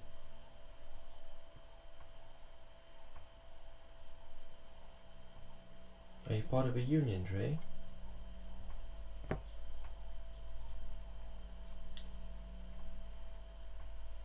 Anyway, this is Ferrer's reading. 8 of Swords in reverse.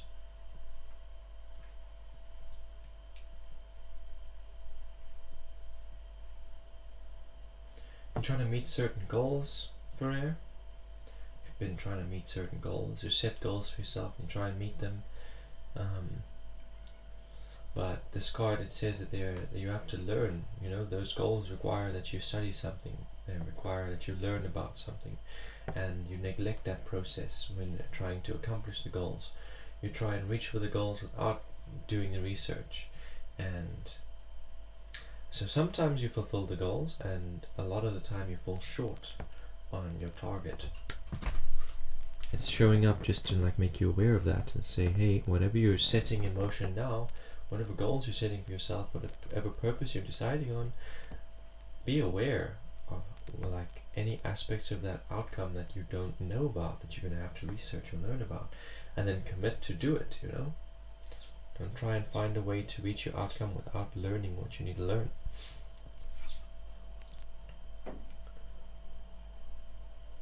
And that card is in the past, so it's things that have happened in the last year, in this year, the first 6 months of this year. 4 of discs in the present, it's also reversed. 4 of discs is about physical discipline and structure in your life. It's saying there isn't much, or you're not able to be flexible with it.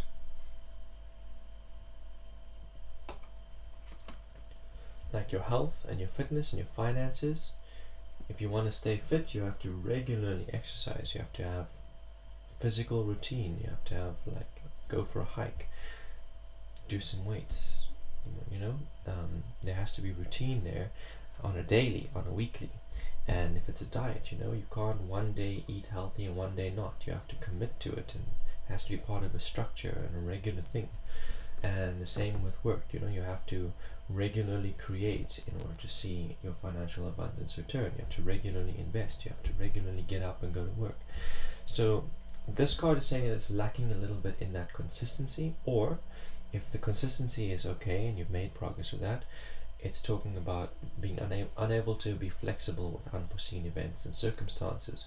So I've got a schedule and a routine that helps me keep up with my fitness and my diet and everything, and then family comes to visit, or you know, something unforeseen or unexpected happens, and then I'm not able to fulfill my routine anymore, stay within that discipline. So then, you know, being flexible would look like me letting go of the things that are less important, prioritizing the things that are important, and fitting it in with the unforeseen event. That would be flexibility. Future interval is a 3 of discs. 3 of discs. This is like hope. This is hope. So whatever you've set in, whatever structure you've got here, whatever you're trying to accomplish for yourself and your health and your fitness and your finances, this card is saying there's hope for it. You know, there is hope for it. You can, the changes that are required, you can make them. It's within your capacity.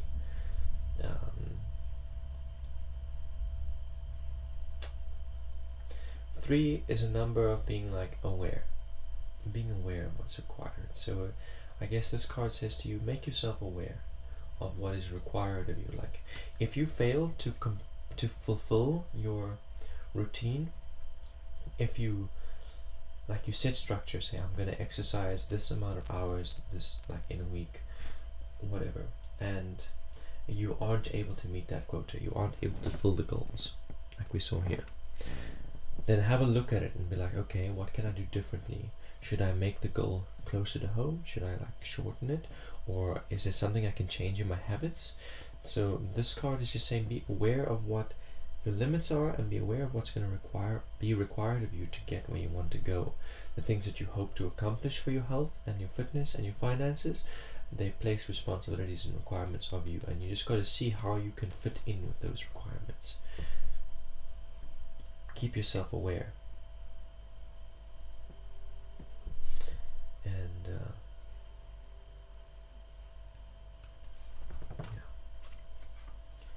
So Dre, there's no question in that statement. You said you're working as a food delivery rider, the company has lowered your wage suddenly. That's a statement.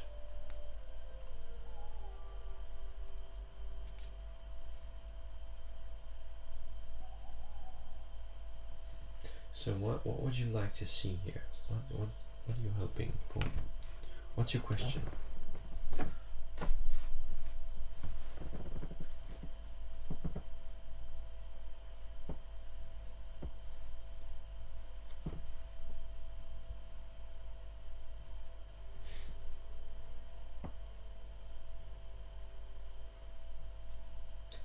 Okay, I can't wait all day for a question, so I'm just going to go ahead and read for you then.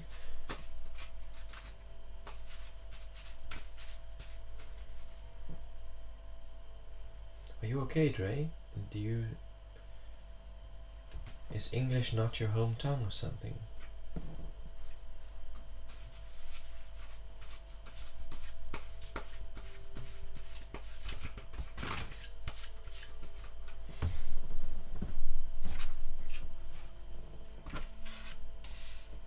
Okay.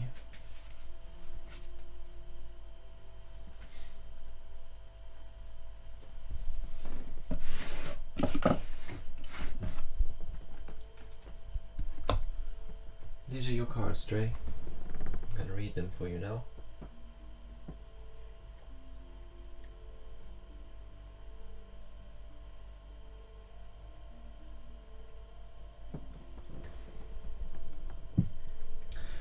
I only do one free reading per viewer per stream midnight, so if you'd like another reading, you can send a tip of any amount in order to jump back in the queue. Otherwise, I do offer readings and other services privately, so you can chat with me and DM if you wanted something like that.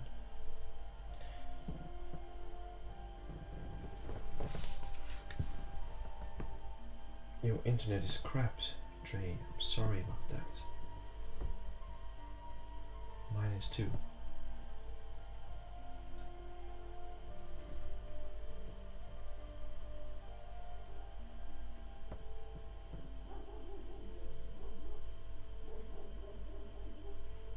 Okay, so I've got number 11 here, and this card is about expansion, expanding into new things. So it's like, I feel like this card is saying the company has recently expanded into new things. So I don't know how long it's been since they cut your wages, but I feel like they were providing more, they were expanding in one area and contracting in another area. So they're expanding opportunity, or expanding commission, or expanding something. Something is opening up in the company, and so they're closing up something else, and that's what's going on there for you.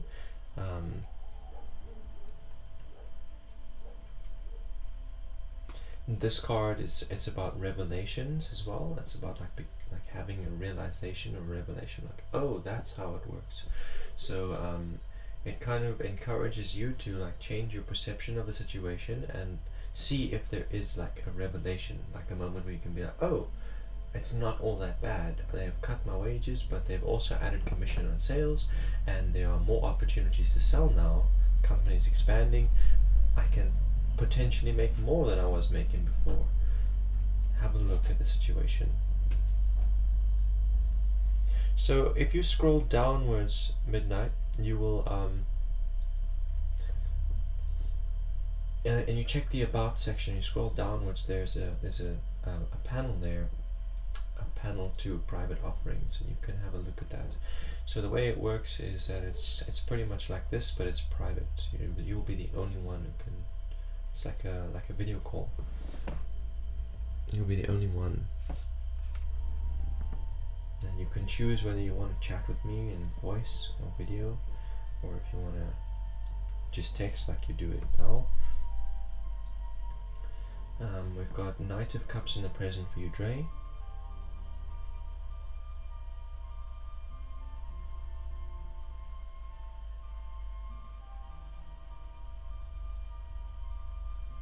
So this is saying that in the present you're just going to have to change the way you approach your own emotional expression and your own creative expression. Like the way that the company has worked so far, you fit into it. You knew what to expect.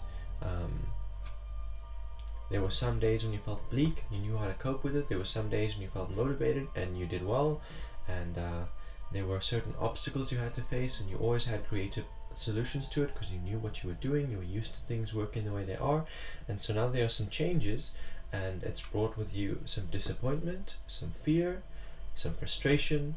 And so this card is saying you're going to have to work on how you express those things and how you cope with those things in yourself.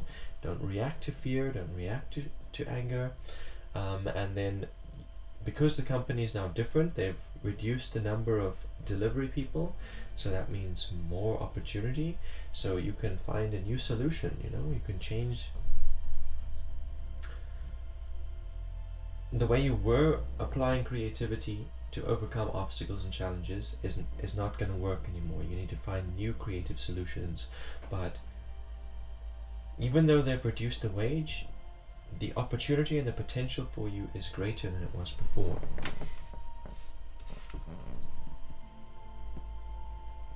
So here I've got the Six of Swords, and this card says don't look at the other people in your workspace and be like, oh, you're earning more than me, or your job is easier and you're earning more, or whatever. Don't look at the other people around you and see what they've got going for them and what you don't have that they do have, because they look at you and be like, oh, you've got it so easy, all you have to do is drive around and drop off food and you get paid so much. So yeah, I feel like this card is kind of saying that the reason you're feeling so disappointed and so disheartened is because you're comparing yourself to the other employees of the company, and you shouldn't be. You shouldn't be comparing yourself against yourself and only yourself.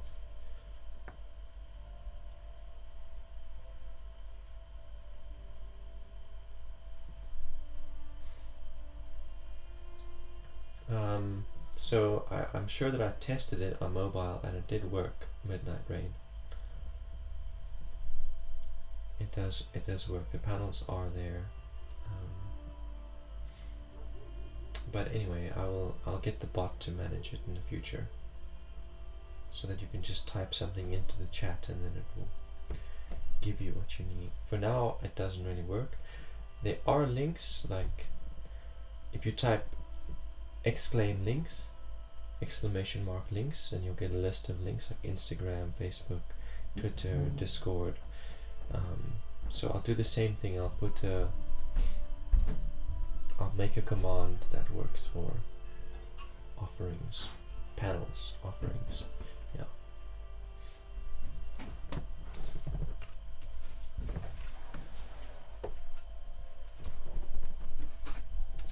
Basic rundown, Dre. Basic idea of what is going on with that reading is things are changing, things are not ending, things are not getting worse, things are just changing. And you can just change the way you interact with this work and the way you interact with people. New solutions to new problems. Old solutions to old problems don't work. You need new solutions to new problems. And that's it. That's basically the general, what is the word? The overview, the review, the basic. It's just change the way you're doing things and you can still make ends meet. You can still earn as much as you have been earning. Just change the way you do it.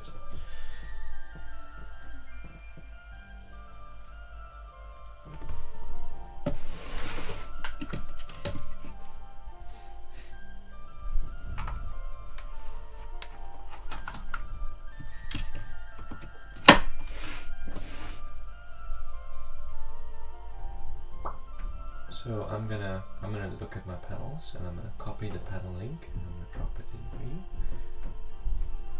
Midnight, I'm gonna drop you the panel link since that was the last reading on the cube.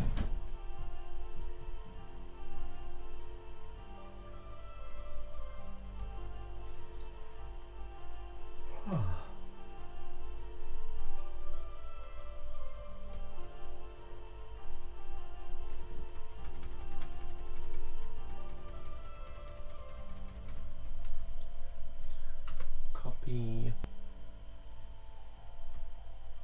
and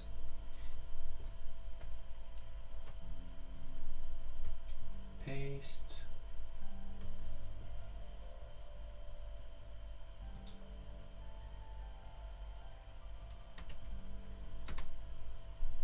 Oh, no, sorry, that's the wrong one.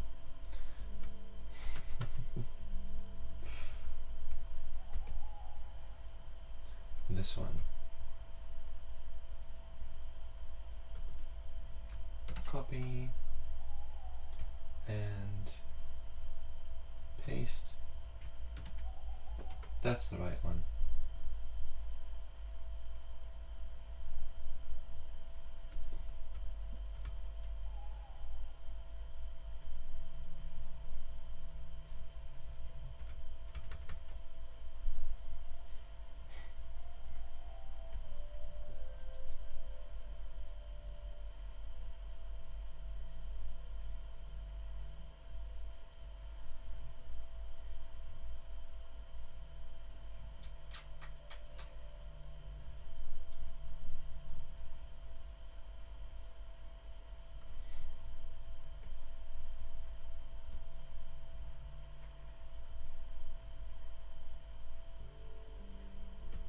So what's up, guys? Anyone got something they want to chat about or questions they want to ask?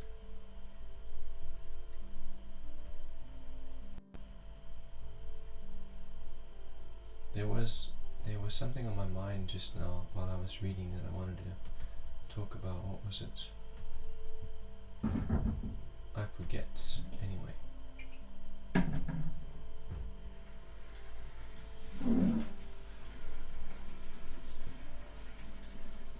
Second link is correct, that is right, yeah. Second link will take you to the panel. It'll take you to like the full post on Facebook.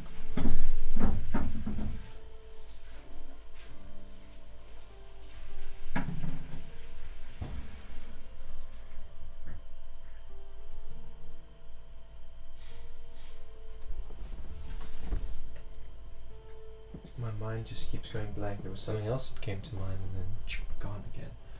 Cool. See you in a sec.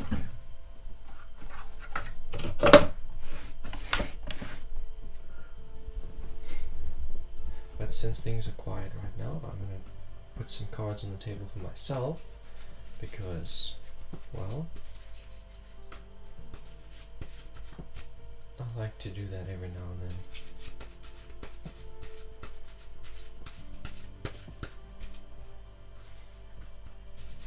It's very busy here today, like some dude with a huge number of tanks, water tanks full of water, pulled up here, hooting aggressively. I don't know if you heard it earlier, just hooting incessantly. He thought he was supposed to deliver all that water here, but all of our tanks are overflowing. It's been raining a lot, so you know.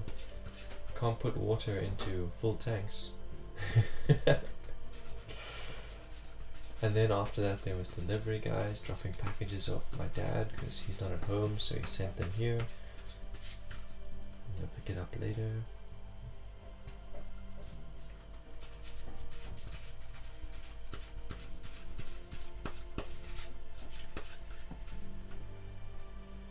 So what am I reading for myself? I had a question that's also running away from my head. Okay, I see. Let's just lay the cards down.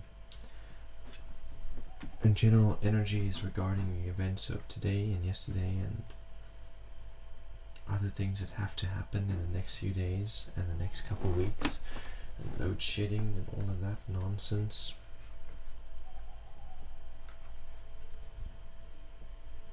And my itching nose just fucking itching endlessly, incessantly.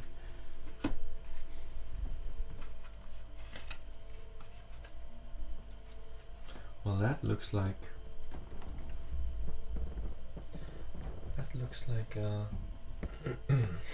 recognition. 4 of discs is like recognition.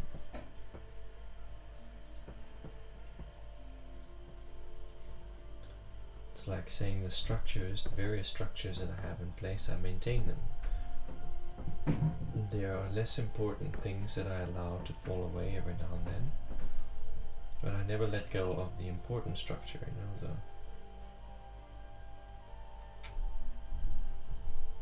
the important systems.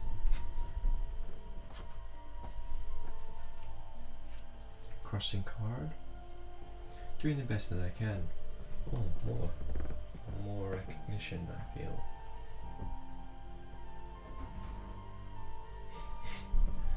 It's like doing the best that I can with the, you know, with what I know, my experience and my knowledge and my worldview,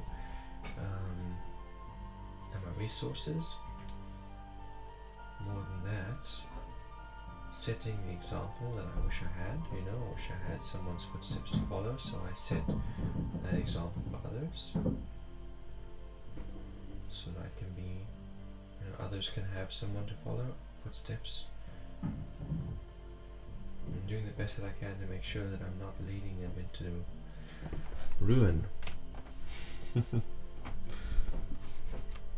And that is crossing the present card, so it's saying I shouldn't be too hard on myself and I let unimportant things fall away because I managed to keep up.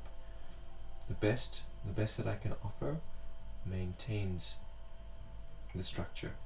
There are things that I let go of, that I let slide, but the best that I can offer is good enough, basically, is what it's saying.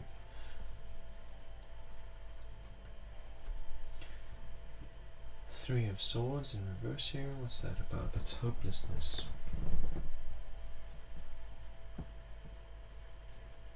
It's like sorrow and hopelessness, feeling like my goals can't be attained.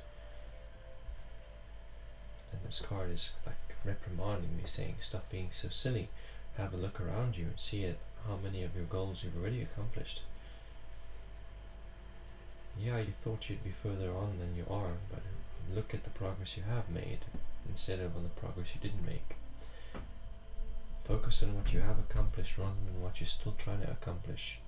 Yes, keep moving towards it, but don't, notice that you have made progress. Notice that you have. The tree has grown. You've been watering it and it's been growing. Notice its growth. It grows slowly, so it's hard to notice, but notice it because it's substantial.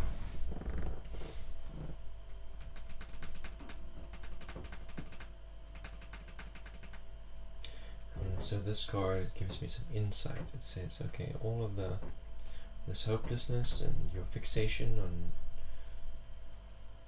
on the lack of progress rather than on the progress itself, it's like because you can see yourself, you can see what part you have to play. And when you fail, you see your own part. When you succeed, you see your own part. And so for that reason you harden yourself. You're like, why didn't you repeat your success from last time? You know that's how you do it. Why didn't you do it? You know that action results in shortcomings and ruin. Why did you do it? Why did you repeat that habit? Why did you repeat that cycle? It's like, yeah. So what advice does this card have for me if it's giving me that insight?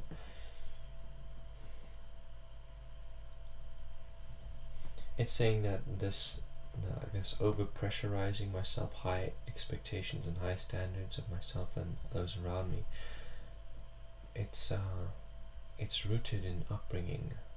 It's like my mom and my dad simultaneously put unreasonable expectations on me and absurd punishments for shortcomings. Like if I got a B, then I was emotionally shamed and abused and threatened and all kinds of nasty shit.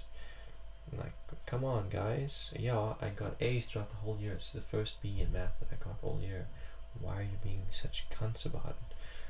And so that behavior is like transferred onto me when I hold myself to those high standards, and when I can't, I expect excellence, and when I do great, it's not excellent, and so I beat myself up about it. And I also judge those around me. I hold them to excellence, and when they do great and not excellent, then I struggle.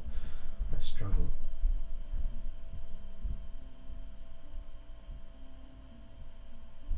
Ace of Discs in the past, that's about communicating, it's marketing, it's setting things in motion. It's things that have come to a close. So I've set all of the structure and the routine in motion, and now it's pretty solid. It's like a solid empire.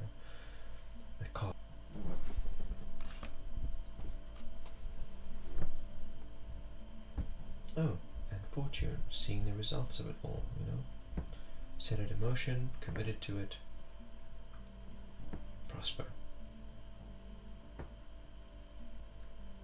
That linear pattern, 1, 2, 3, the past, present, future, very much recognizing. It's very much like, yes, I see you, you've been doing this, and it's gonna, you're gonna see you're gonna see the end game, you're gonna see the, what is the word that I'm looking for? You're gonna see the harvest, you're gonna see your returns on investments. There we go. And then these ones here, conscious mind, crossing card, and unconscious mind, that gives me some insight into my behaviors and my feelings and why they are that way, and what I can, where it's rooted and where I can look for solutions. Very interesting spread. Nice to see.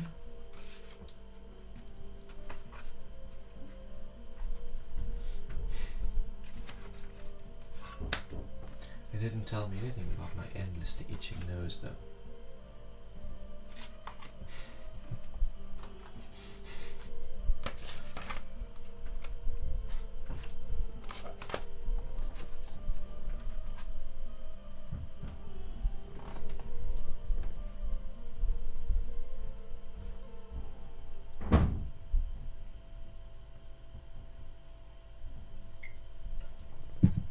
So, the tarot has taught me a couple of really important lessons. And the first lesson is that I set things in motion. Nothing's going to happen unless I set it in motion. And everything that I set in motion will have an effect on me and those around me and my environment.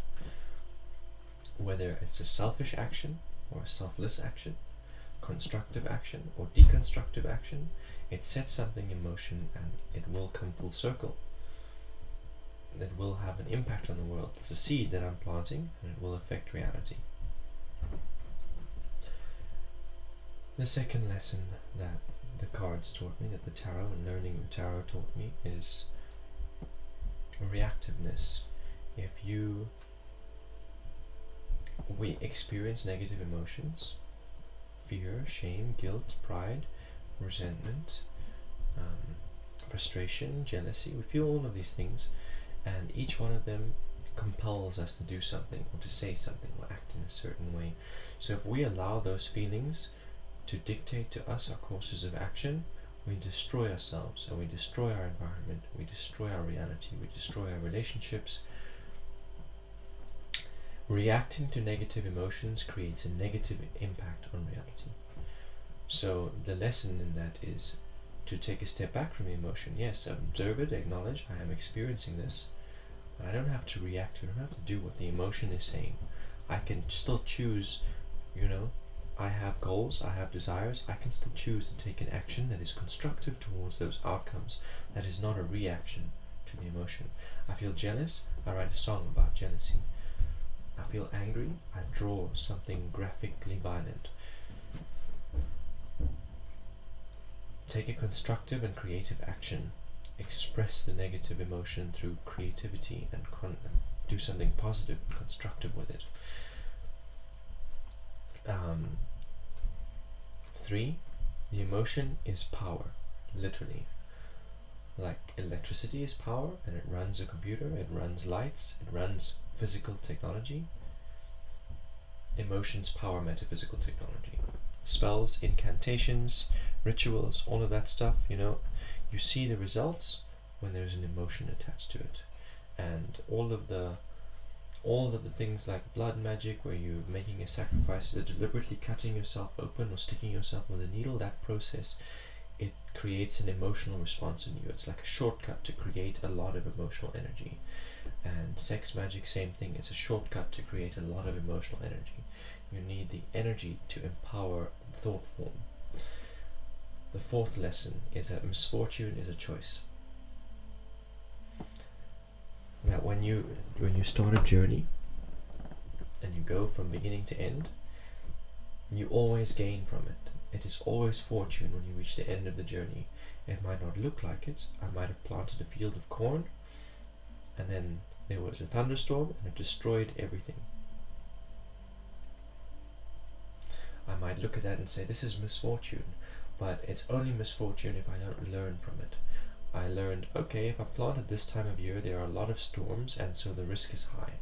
I learned about how to deal with pests in the soil. I learned about how to deal with all kinds of different things, and so there's fortune. I've gained a lot of value out of the experience, even though I lost out on the harvest. And only if I didn't learn from it am I in misfortune, and that is a deliberate choice. I chose to neglect all the lessons. I chose to see it as misfortune and wallow in self-pity. And those are the most important lessons I've learned from astrology and numerology and tarot reading and Kabbalah and all of these things. Those are the most important lessons. Yes, Payal, you did miss your turn, but there's no one in the queue now, so I can read for you now if you'd like a reading now. just drop your question and I'll wait for you.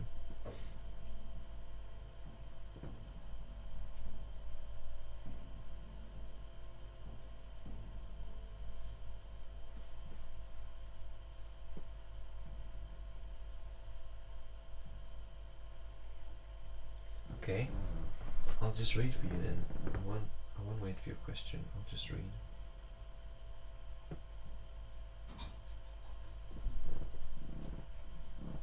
Where's the other deck of cards?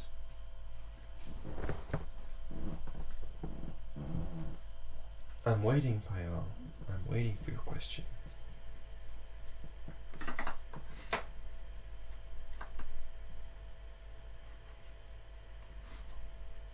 Midnight Rain says, I'm back. Thank you for joining us again. How are you doing? What did you think? What do you think of all of my available offerings? Those are my mystic offerings. You know, I also do things like portrait sketches and commission pieces. I also do that. Art. I also am an artist, and yeah. What else do I do that's mundane? That's pretty much it for now. Oh.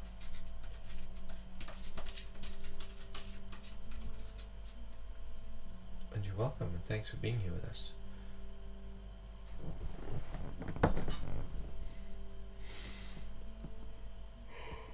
Oh.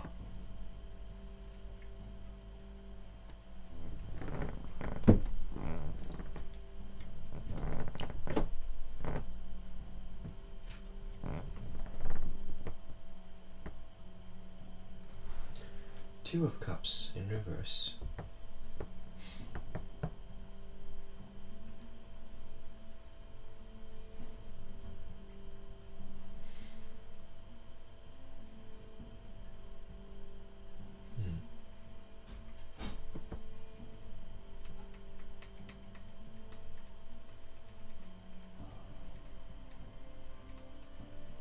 So in this card there are two people, and they are like exchanging cups. So the cup is your creative expression, it's your emotional expression, it's your emotional abundance, it's like your value, and you're exchanging it, you're like sharing cups with someone else. The card was in reverse though. So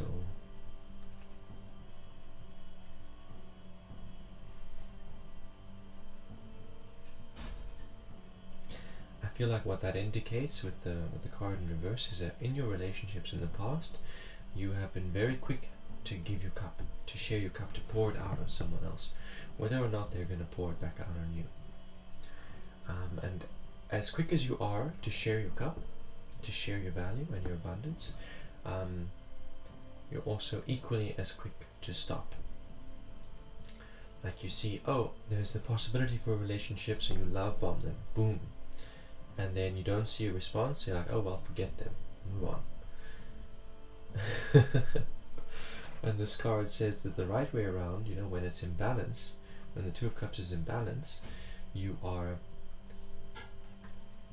giving your cup, exchanging it equal, not love bombing, equal, and then you commit. You hold that cup, and they hold your cup, and you commit. You don't be like, oh, I threw my cup out on you, you didn't throw your cup out, I'm moving on. You commit. Welcome, Lucard, and yes, I will add you to the queue. You can be read right after Payal gets read. And here I've got the star. Here I've got a completely stark naked woman. She's got one cup that she's pouring onto the ground, and she's got one cup that she's pouring into a pond.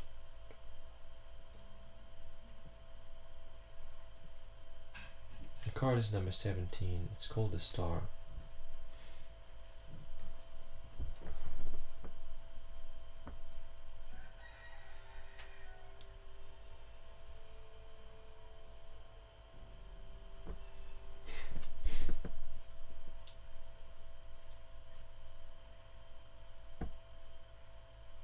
This card, it talks about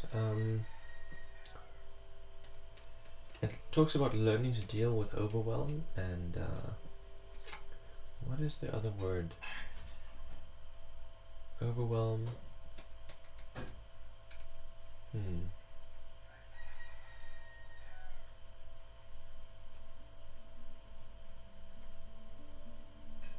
So it's like you've got a lot of responsibilities and it's a lot of pressure. The Star card is about learning how to, apply solutions so that you don't feel so overwhelmed, coping with overwhelm, channeling your emotions properly instead of reacting to them, or allowing, the emotional distress to cause you to sabotage yourself. It's like to work through that instead of succumbing to that.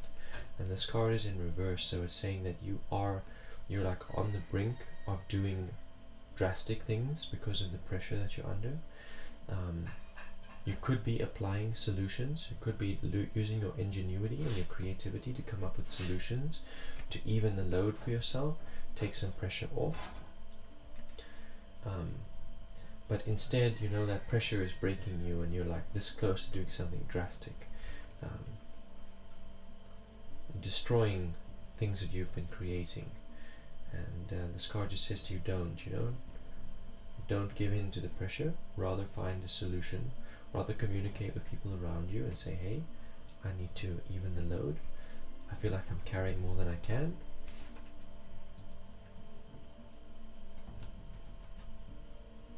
Yeah. It says be careful that you don't do something drastic,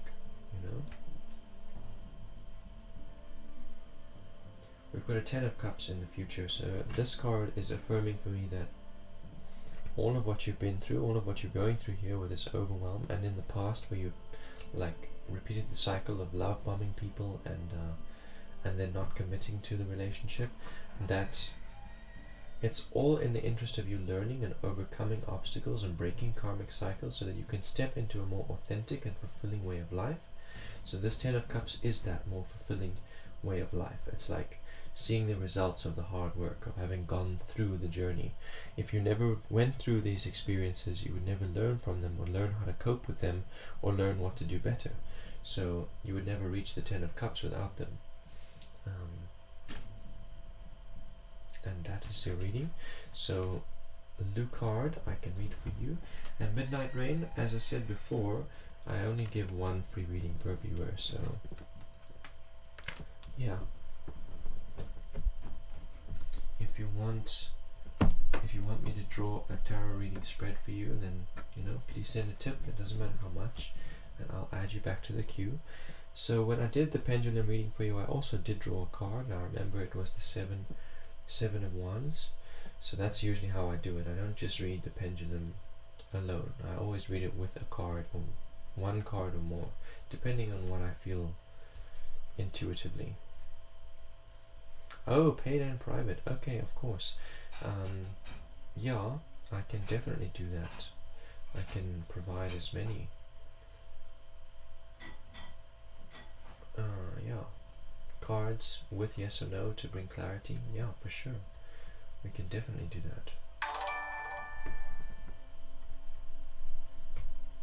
Thank you, Pedigree, for following. Pedigree 81555. So Lucard, if you're still here, let me know, because I can read for you now.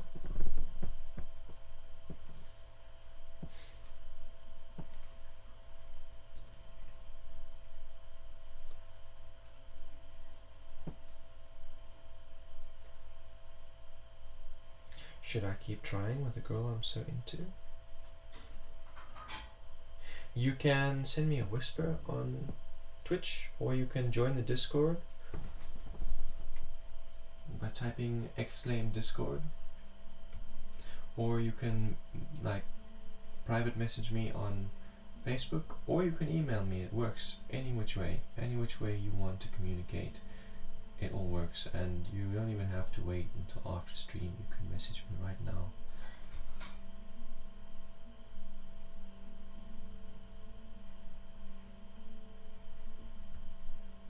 I'm just gonna punch the Discord into the chat.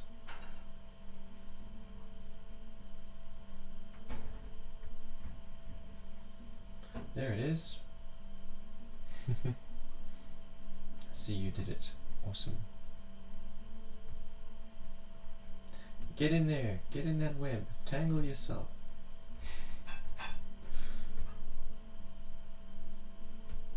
Amazing. And reading for Lucard.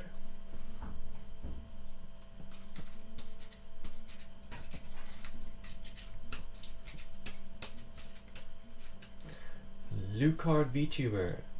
Is that literally what your name means? Like you're a lucky card video tuber?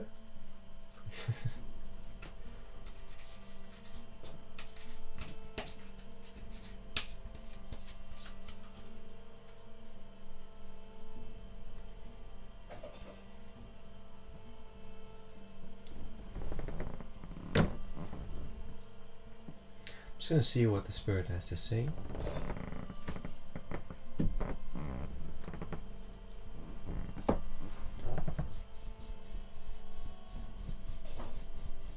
No need to apologize, Midnight Rain. You didn't interrupt anything.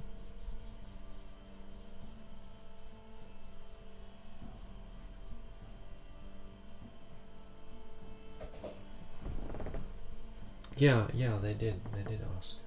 I was asking Lucard a question in return. Ace of Swords in the position of the past. Nice. So your answer is yes. In that case, I'm gonna check you out, give you a follow as well.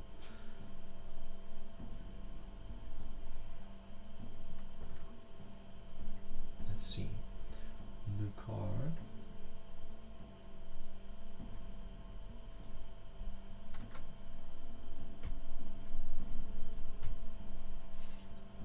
Okay, Ace of Swords is like miscommunication. Miscommunication regarding like, what is the word?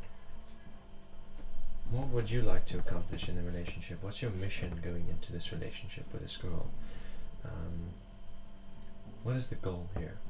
And so this card in reverse is saying that you haven't been entirely honest or forthright with that. What's your mission? Why are you here? And that hasn't been in your interest. I feel like this card is saying maybe change your approach. If you want her, go ahead, continue trying, but maybe change your approach. Also be more vulnerable, express yourself clearly, express your purpose in being in this relationship, express your goals. Not only what you want out of this relationship, but also to do with your own life.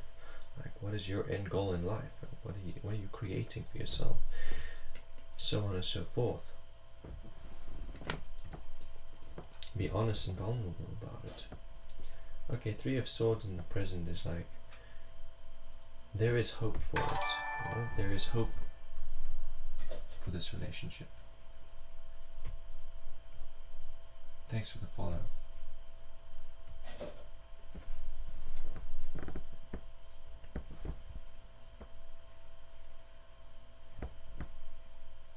Yeah, this card is talking about hope. Whatever you're trying to accomplish here, whatever the mission is, like you want a long-standing healthy relationship maybe, whatever the mission is, there's hope for it, but it places certain requirements on you and certain responsibilities. There are certain aspects of your habits and lifestyle that you're going to have to change in the long term if you want this truly, if you want to really commit to her. So this card is saying there is hope, but just make yourself aware of what's going to be required. Like here, being honest and vulnerable about your life goals and your purpose and your intentions and everything, being completely open about it is one of those requirements. And there are other requirements too, but only you can know what those are. And this card is just saying make yourself aware of it. Make yourself aware of what's required. Okay, we've got the Empress in reverse here in the future, which is very interesting.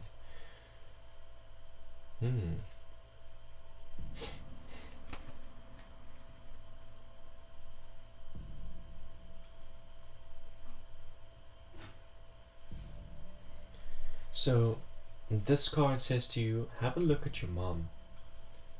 whether that's your biological mom or your adopted mom, depending, just whoever filled that role of mother for you.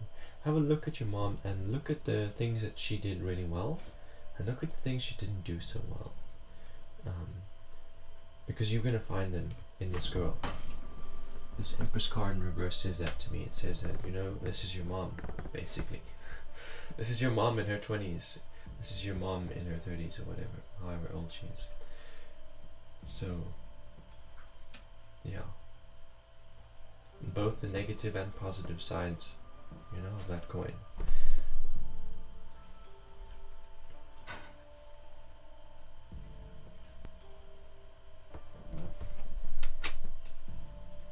I feel like if I have to break this down to general, it's saying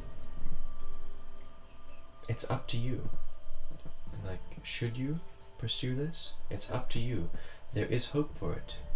And if you choose to go after it and you choose to continue trying, you're just going to have to change your approach and make yourself aware of what actually is going to be required of you in order to get what you're hoping to accomplish.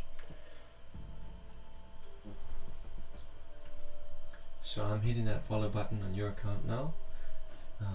Lucard V2, I see VT, I see you've got 240 followers, nice.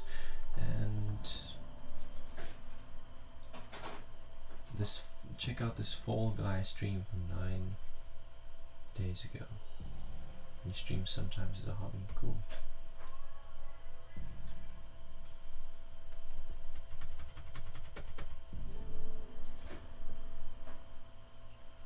Fall Guys motto, try hard.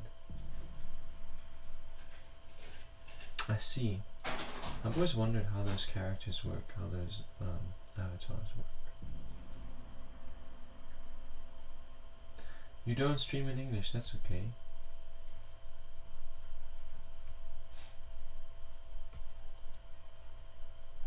Hey Kurti.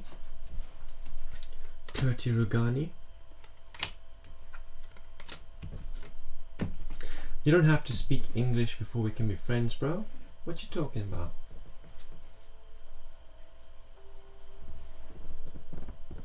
And welcome back, Yashvi. How you doing, buddy?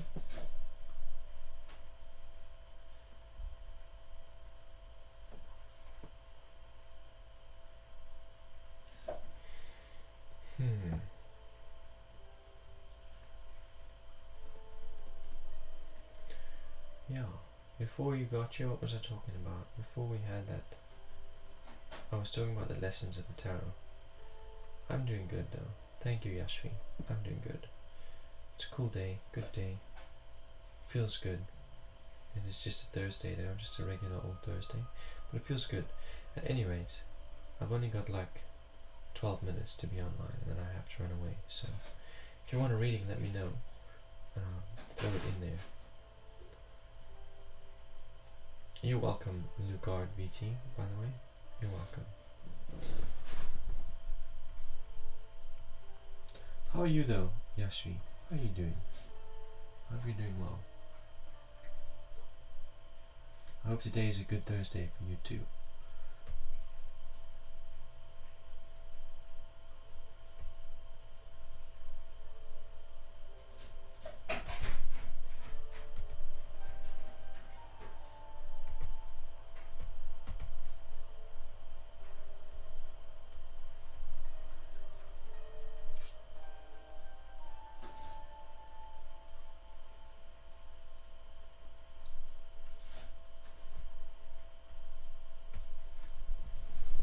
Right, you said you're doing good. I'm glad to hear that.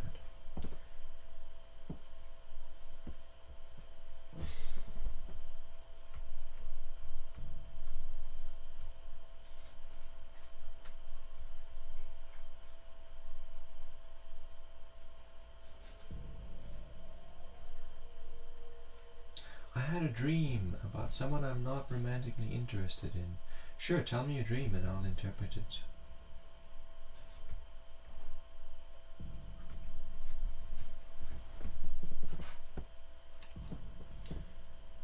Dream interpretation is something that I do, so yeah.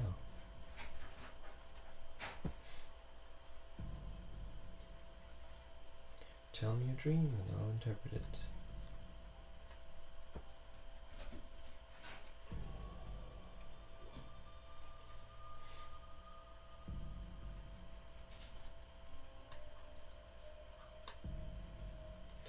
He's caring about me and interested in me. Is this in the dream or IRL? Like he loves me and having a good feeling for me.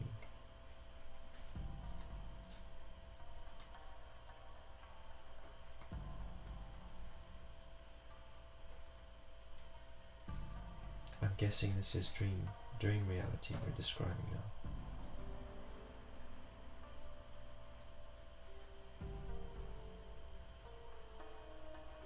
His hands were extremely soft.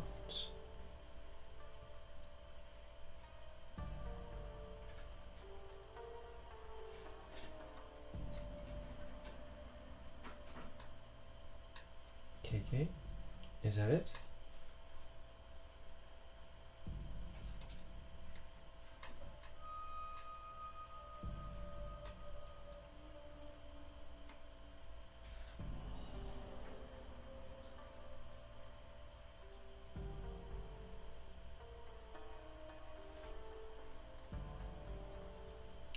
Had 4 to 5 dreams related to him. Only in one he ignored me and the rest was liking me. Okay, so was the one where he ignored you at the end or in the middle or at the beginning? Because that's quite important. It's quite relevant. So if you don't mind telling me the dream in as much detail as possible, because what I've got for you right now is that in the middle. Okay, so what I've got for you right now is that this guy is caring about you and he is interested in you and he is loving towards you. He expresses the symptoms of love, which are things like patience and kindness and gentleness. You might not be interested in him, but he expresses these symptoms of love to you in the most subtle of ways. Very soft hands, very gentle, hardly noticeable. He expresses it in the most subtle of ways. And that's all I can tell you based on what you've given me. You haven't given me enough for me to interpret more.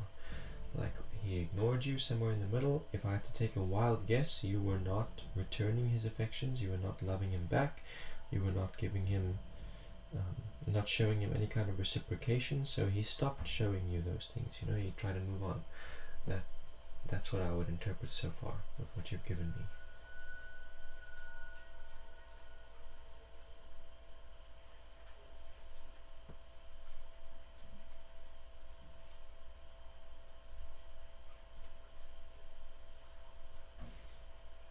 But love doesn't have to mean sex and romance, Yashri.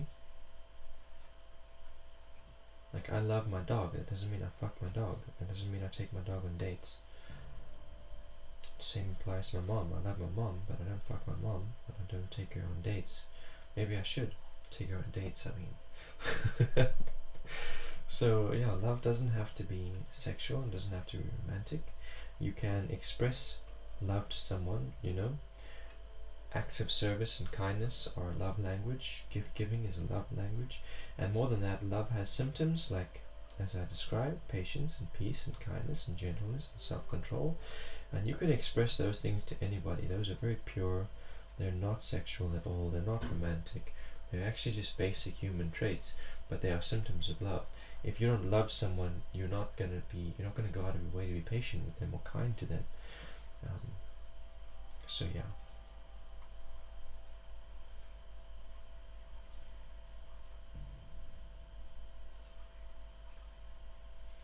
So, you say in the last dream you felt like you wanted to reciprocate, so do it, Or I feel like that last dream is saying that at length, because this is not describing things that are still going to happen. This is describing things that have already happened. It's saying that this is what happened. You noticed on an unconscious level that this man is showing you love in the ways that he knows how.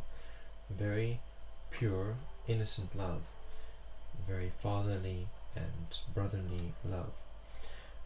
And you pretended like it wasn't happening because you didn't want to get into a relationship with him. So at some point he stopped. But then he realized, hey, he can't pretend not to love someone that he does love, so he went back to it, subtly expressing innocent fatherly love. And your unconscious mind started to reciprocate it, like, hey, you started to speak to him more gently, speak to him more kindly, interact with him with patience. You started to show the same symptoms back to him, even though it's innocent and it's not romantic, it's still love, and that's okay, and it could be the makings of a very powerful relationship.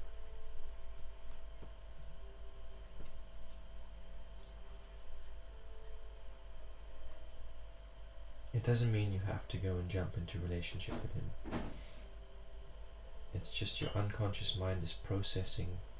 It's processing a different kind of love. It's processing a form of love and a type of relationship that maybe you're not so familiar with.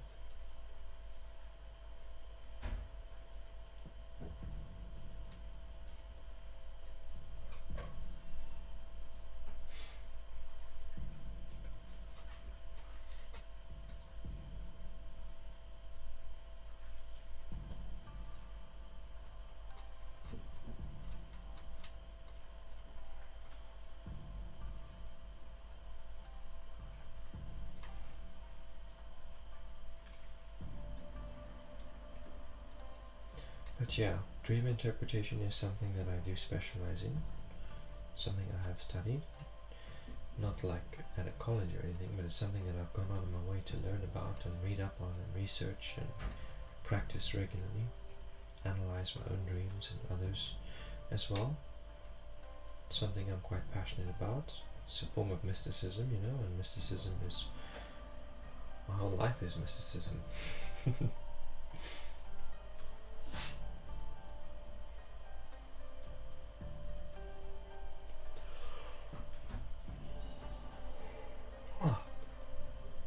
Stay so tired.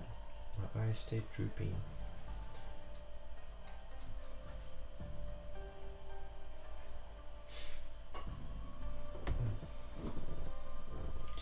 So, I write an oracle for the day every day. And I write it based on numerology. Well, today, the numerology of the oracle the message that came through today is, every time you choose to trust the ones you love, you are pouring abundance into that relationship. The positive effects of deepening in trust ripple outwards endlessly, but they are also felt immediately in the present. Like the results, when you choose to trust someone, you deepen in trust and understanding with them. You nourish that relationship, you make it stronger than before, and you will immediately see the results of it. You will immediately feel the positive results of it, and it ripples outwards endlessly. But sure, go ahead and ask about your other dreams, since there isn't anything else happening.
Spelled E-Y-E.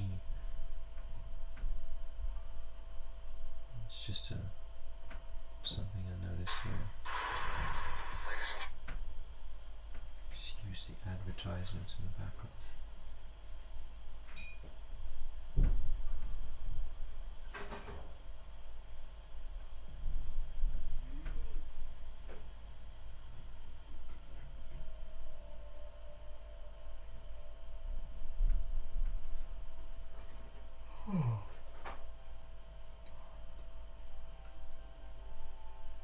Are you busy typing? Yeah, sure.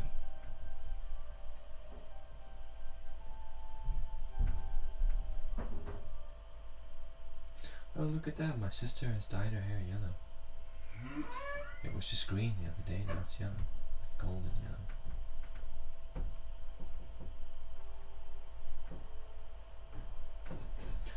I saw a woman giving birth to a deer and assisted her through it. I was extremely terrified. Her labor time was long and his legs came out first. I was happy seeing him running just after birth. Now that's a very interesting dream. So, dreams of birth often are symbolic of death. And that doesn't mean like someone you know died. It could, but it doesn't. When dreaming about birth, it often represents like a period of life has died, a period of life has come to a close, or some aspect of your reality has finished, it's over. And the deer is like it's a wild spirit, it's a symbol of nature. It's a spirit, it's a symbol of freedom. You know, the deer is a symbol of freedom and innocence and grace, and you know, the deer is a universal symbol. The deer is like secure. He's also expressive. He's also graceful and, you know, compassionate and loving and authentic and intuitive. The deer is a symbol of freedom, so it's like she's giving birth. It's like you. It's like you and someone else in your life, or someone significant to you, are giving birth to this new reality of authentic freedom and authentic expression for yourselves. And you know, you have to kill the old way first, so you have to let go of an old way of living, an old way of being, and then you helped give birth to this new way of being. So that's kind of what it's symbolic of. I don't know how recently you had that dream. The legs coming out first, that's also symbolic. Let me think.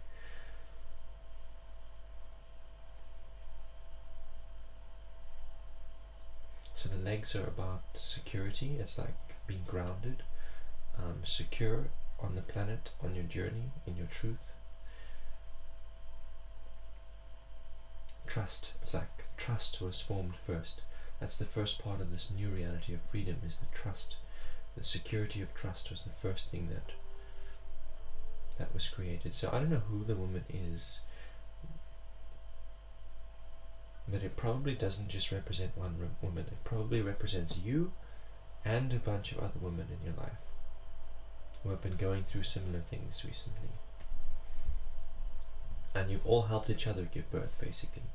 And through that process, you gave birth first of all to the feet, to trust, and then freedom and authenticity followed. And you were marveled. You saw, oh, it walks.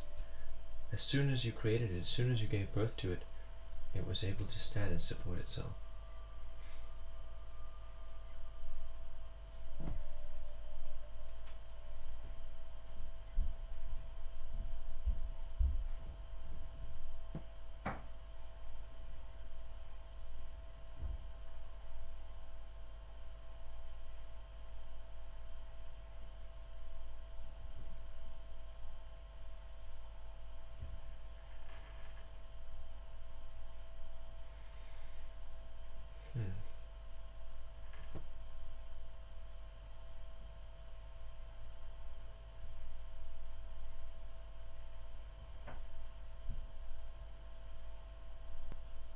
So, if you have to take that interpretation and think about it and consider your life, how does it, what do you see?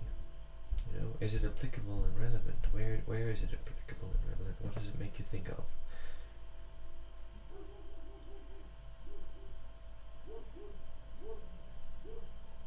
Yeah, what does it make you think about when you hear that interpretation of that dream?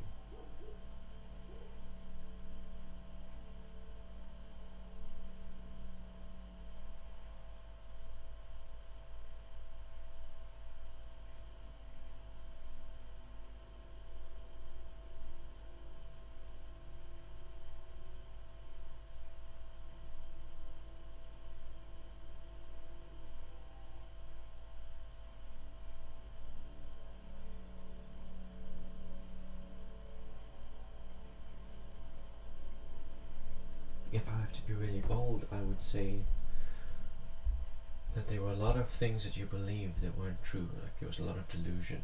Like you would tell yourself stories to justify things, justify hiding from your fears instead of facing your fears. Tell yourself a story that would justify hating someone or resenting someone or pushing them out.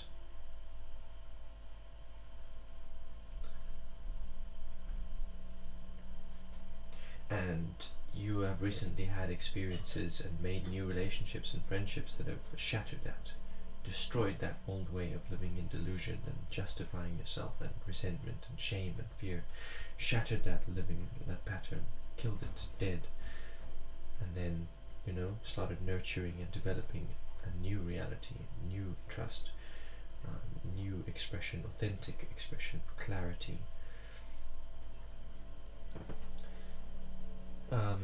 But yeah, I'm interested to hear, what it makes you think of when you hear the interpretation and the symbols and how I describe them. What comes to mind for you?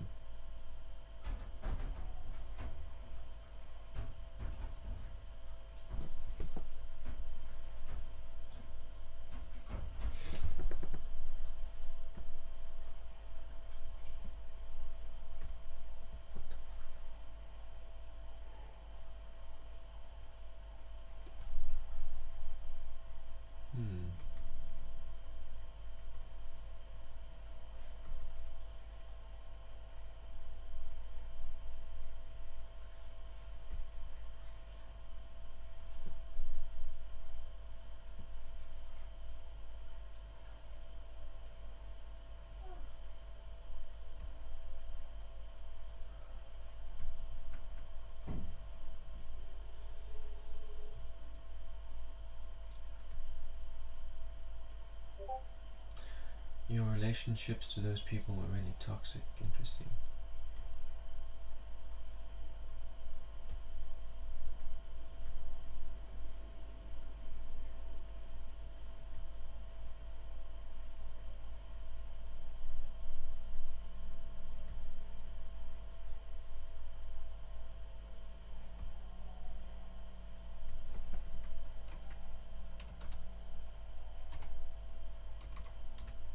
Welcome at Nuck and at Midnight Rain.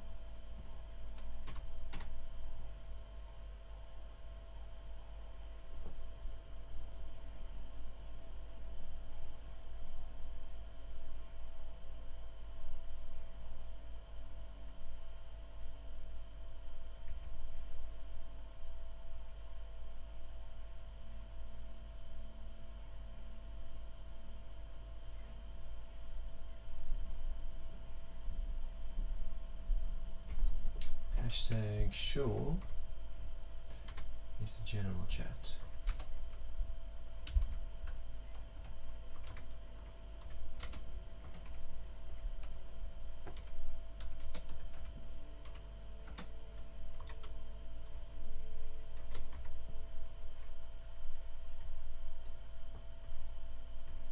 Kept chasing people who were not good for me. I see, so that was the old pattern.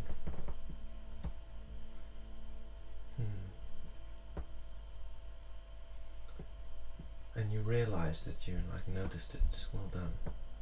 And a lot of people spend their whole lives repeating the same pattern, chasing the same characters, and doing the same things, becoming more and more toxic themselves as they go along.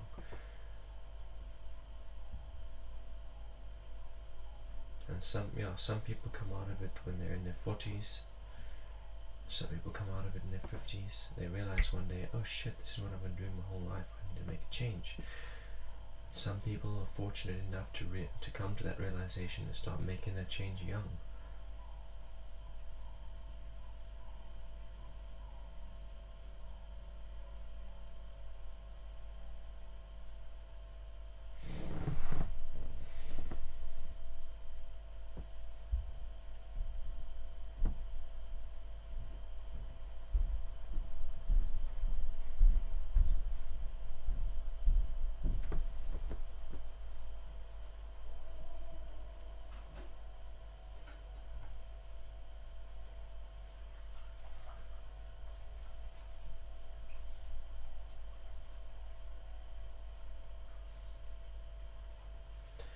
this toxic attachment style, and the people were happy as I devoted myself just to make sure our relationship was sustained. And let your boundaries get walked over. And it sounds familiar. It sounds really familiar.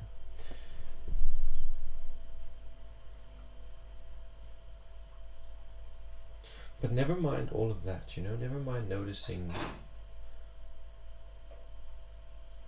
No problem, midnight rain. No problem. Never mind noticing all of the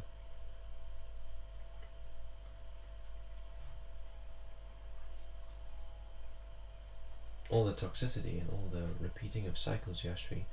Maybe pay attention to what you are doing to change it and what you can be doing. We've done a lot of healing. There we go. Still figuring out what else needs healing. And that's an endless journey. Healing. It's pretty much endless. We keep walking and we keep getting hurt. Pick up the cat and cuddle him, and then he scratches you, and you gotta heal from that too. The cat being a symbol of the heart. Meet someone, cuddle their heart, you get close to them, they scratch you. It's part of love.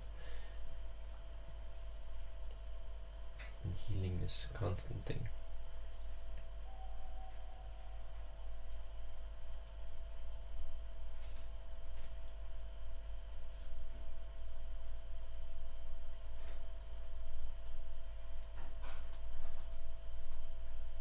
So,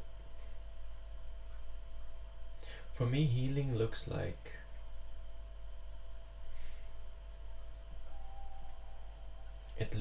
facing those things. So I have to give you an example. So just like the oracle of today about choosing to trust, so we use that.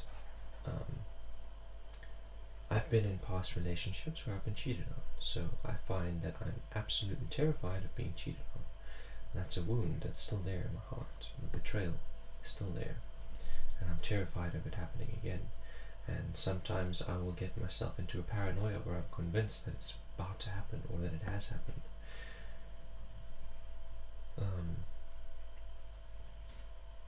So I've got to choose to trust. I've got to choose to I've got to acknowledge it, face it, and accept, okay, that might be happening.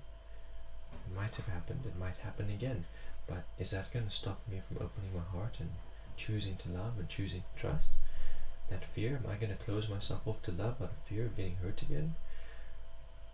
To actually follow the train of thought, face it, find its root, and then take action in the present against it, take action towards something else, something better.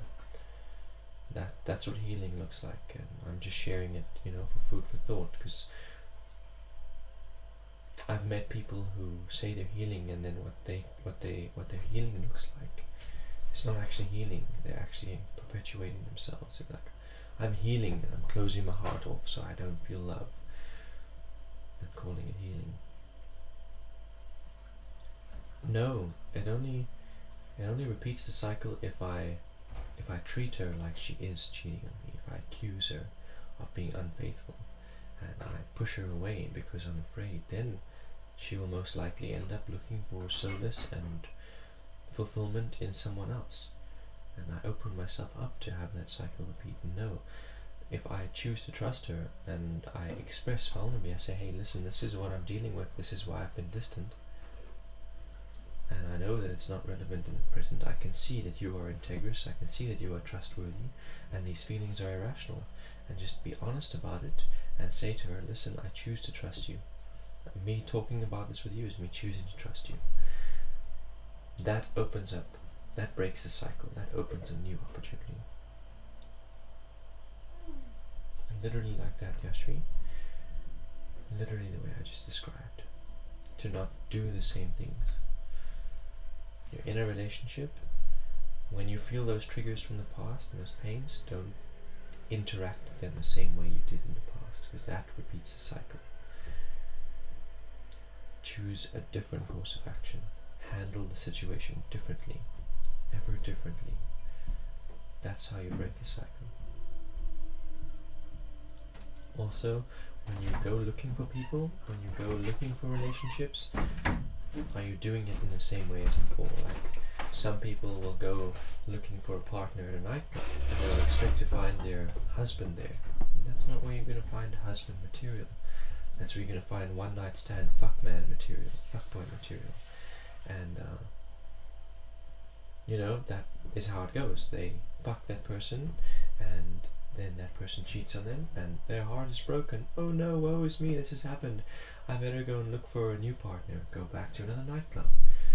So, you know, that is repeating the cycles, going to the same places, interacting with the same crowds, and then, you know, having the same behaviors when you're in the relationship, repeating the same behaviors.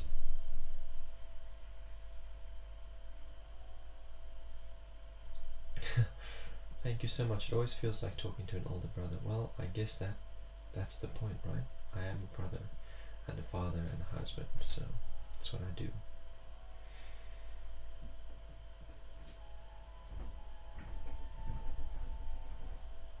And thank you for that recognition. It's encouraging. But it's getting late for me. It's 3 p.m. and I've got to go. So, hey beautiful. I've got to go. Thank you for joining my stream. And yeah, I'll see you tomorrow. Tomorrow's Friday. Yes, I'll do some more drawing tomorrow. Come draw with me tomorrow. And I'll see you then. Good night.